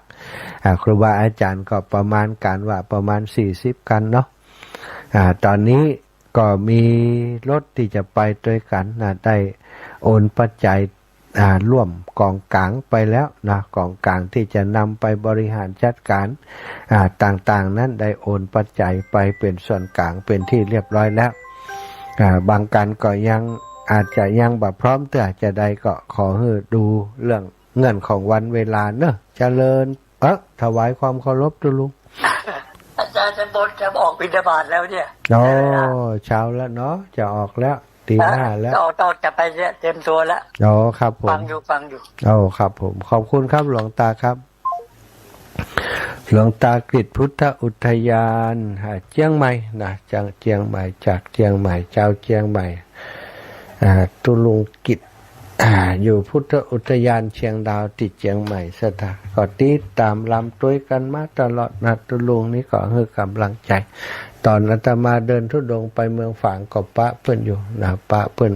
ที่เพิ่นไปบิณฑบาตอย่างเนี้ยนะ ไปปะกันนั่นก็อยู่ไปฉันไปภาคติปาจ้าเนาะก็ตุลุงเพิ่นก็ไปหาอยู่สถา0808844173เนอเจ้าลำปางเจ้าเมืองปานนี่ดับปิงเมืองปานได้ยินเสียงอยู่ก่อนนี่เมืองปานนี่บ่ค่อยมีไฟโทน เมืองปานความจริงก็ฟังกันหลายอยู่แม่ย้ายจมเขาทางบ้านหลวงเมืองปานป้าสวยเนี่ยบ้านหลายทุ่งแม่สายพินกัลยาเนาะบ้านทุ่งซ่านแม่คำนวณบ้านดินดาแม่คำนวณนี่ไปแอวตัว ไป2 กันเนอะ2 กันรถตู้นะแม่คำนวณดินดำนี่สุดยอดเนาะเก่งมากนะสามารถจวนญาติธรรมไปตัวนี่ถึง2 กันรถตู้ถือว่าเป็นคนที่มีบริวารเยอะนะจวนไผก็ไปหมดนะได้2 ตู้ก่อนเรียบแล้วก็จองเรียบร้อยแล้วเนาะจองเที่ยวบินไปด้วยกันเรียบร้อยแล้วได้โอนปัจจัยเป็นส่วนกลางที่จะนำไปถวายในการเดินทางไปในวันที่14 15 16เป็นที่เรียบร้อยแล้วก็ขอบคุณแม่คำนวณเนอะอย่างน้อยก็เป็นตัวแทนเจ้าเมืองปานของเราเนาะได้ไปแอวด้วยเปิ้น08084417300808844173โทรมามาจากันโทรมามาจาสนทนากันบอกกล่าวข่าวสารงานบุญต่างๆก็ได้เนอะตะกี้ก็มีโยมแม่จากบ้านนางแลเนาะโยมแม่จากบ้านนางแลแม่สุขแลกันทะแม่สุขแลกันทะได้โทรมาสอบถามว่าอันใส่บาตรนะเวลาใส่บาตรเปิ้นนั่งยองเปิ้นนั่งยองไว้นี่ถือว่าผิดก็อินะถือว่าผิดก็อันนี้บ่มีหยังผิดนะได้ตอบไปละเจริญปอนแม่สุขแก้วย่าเราลูกแม่ส่งลูกสาวไปแล้วเนอะไปที่ไปทำบุญการเตียนพุ่นนะเจ้าลูกสาวเจ๊แดงบ้านไหลแก้วนะเจ้าเจ๊แดงไหลแก้วก็ไปแหละเจ้าแม่ก็ร่วมบุญไปโดยเจ๊แดงขนาดเด้อบอกเจ๊แดงเอาหม่วงมาฝากกินเด้อเจ้าเจ๊แดงแม่สุกแก้วกะเพิ่นจะไปแม่ก็ฝากบุญไปโดยดีแล้วเจ้าแล้วก็อันที่หลวงพ่อฝางแถมที่เพิ่นตั้งองค์พระป่าหั่นน่ะแม่สุกแก้วก็ร่วมบุญโอนปัจจัยไปหอมเพิ่น300เจ้าดีแล้วสาธุเด้อทำบุญไปกุจกกุแจงนะเจ้าสาธุดีแล้วเจ้ากลับไว้จ้านะเจ้าแม่บัวพัดกุลันต้อนสร้างฝางเจ้าวันที่12มันเจาะหากันติดในโทรศัพท์อยู่มันมีวิทยุอ่ะตอนนี้วิทยุดับไปแล้วล่ะดับเข้าจะหลายละวันแล้วว่ะนะแต่ฟังโทรศัพท์อยู่ตลอดแต่เดี๋ยวเน็ตนี่อันไม่ตรงนี้ชมเฮือเนี่ยกะเจ้านี่ก็จะไปฟังจากโทรศัพท์เขาจะปิดท่าเสียแล้วจะซ่อหาเบอร์โทรท่านมาหาเปิดแก้มหน่อยอะกะเอาหมูไปโทรอ่ะท่านจะได้ก็เอาไปตัวนี้ท่านมาหาเนอะเจ้าแม่แต่ไม่ใช่ก็บดีตัวนะไปกว้างตลอดนะไม่ใช่อยู่ในความโทรศัพท์มันทุนเดี๋ยวเปลี่ยนเครื่องใหม่ก็ร่างดีกันเนาะเจ้าจะว่าสาเนี่ยกำลังใจท่านมหาเนอเดินถ้าไปปุ่นเดินทางไปแม่ไม่ไปคนเนี้ยเป็นอย่างไปกับป้ากันที่12ตานพระป่าปุ่นเนอะเจ้าจัดตัวแม่มาจัดจ้าเจริญปอนแม่คำนวณเรียบร้อยแล้วเนาะเจ้าเก่งขนาดแม่คำนวณนี่สาธุเจ้าสาวคนมีปัญหาสักคนเนาะนี่มุ่งกับเขาฝั่งก็จะถอนตัวก็มีถอนได้เก็บตังค์แล้วทั้ง2คนมาเปลี่ยนนายค่ะถอนตัวเก็บตังค์แล้วไม่เคยถามเรื่องเข้านะอันได้เงี้ยไอ้น้องเป็นว่าพระอาจารย์เป็นว่าขอเป็นข้าวเจ้าแล้วเขาว่าถ้าคนเหนียวก็ได้แล้วคนมันจะมีกับคนทหารมันกับมีไปถั่วมดก็ห้องอ่านเป็นกินได้ตอนที่เป็นพวกเป็นยังเป็นอันปอกว่าเป็น1 ทอกร้อยเขาบายนะเอาส่วนกลางว่างเอาส่วนกลางว่าสบายใจดิเดี๋ยวจะไปพิษกันทั้งปุ่นอันใดเจ้าอันใดเหนียวมากะถ้าอาจารย์เป็นว่าจะได้ก็เอาตามเป็นว่าเถอะแม่แต่บางคนเขาแบบเป็นเมตรน่ะก็ไปจะได้ซื้อมันราคาเหมือนเท่ากันกะราคาข้าวเจ้าถูกกว่าอย่างกะแป้งกะเหรอข้าวเจ้าแป้งเดี๋ยวกันหลังไม้กันแล้วกันเนาะจ้ะสาธุค่ะเจ้า เรื่องใหญ่ตัดสินใจคนเดียวมันได้แต่เนอะเจริญปอนแม่ เจ้าไม่ตา สายสุดท้ายจ้ะ เจ้าเสียได้เปิดฟังว่า4 โมงปลายลูกแล้วมาเดี๋ยวนี้จะพาเข้า ลูกควายเนี่ย ตุลุงเปิ่นจะไปคีโมเหมือนหมอ ไปคีโมคีเม โอ้มีสายกระบุนน่ะแม่อันพุกกระซบที่ซบให้อ่ะ นั่นกะทำไปจะทำไป จะเหมือนถึงเดือนเดือน3ซบเลยอ่ะ ธรรมดานะ เจ้าวันนั้นก็ไปอันเนี่ยตีลูกลุงแดงวัดบ้านเปลี่ยนอ่ะ เจ้า จัดรอเทียนเหมือนกัน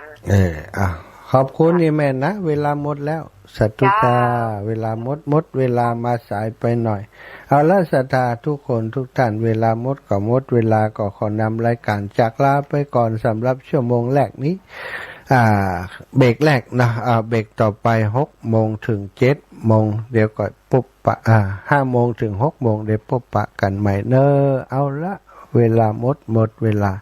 ขอนำรายการจากลาไปก่อนยัตตาโรธรรมาวัฏันติอายุวันโนสุขะพละ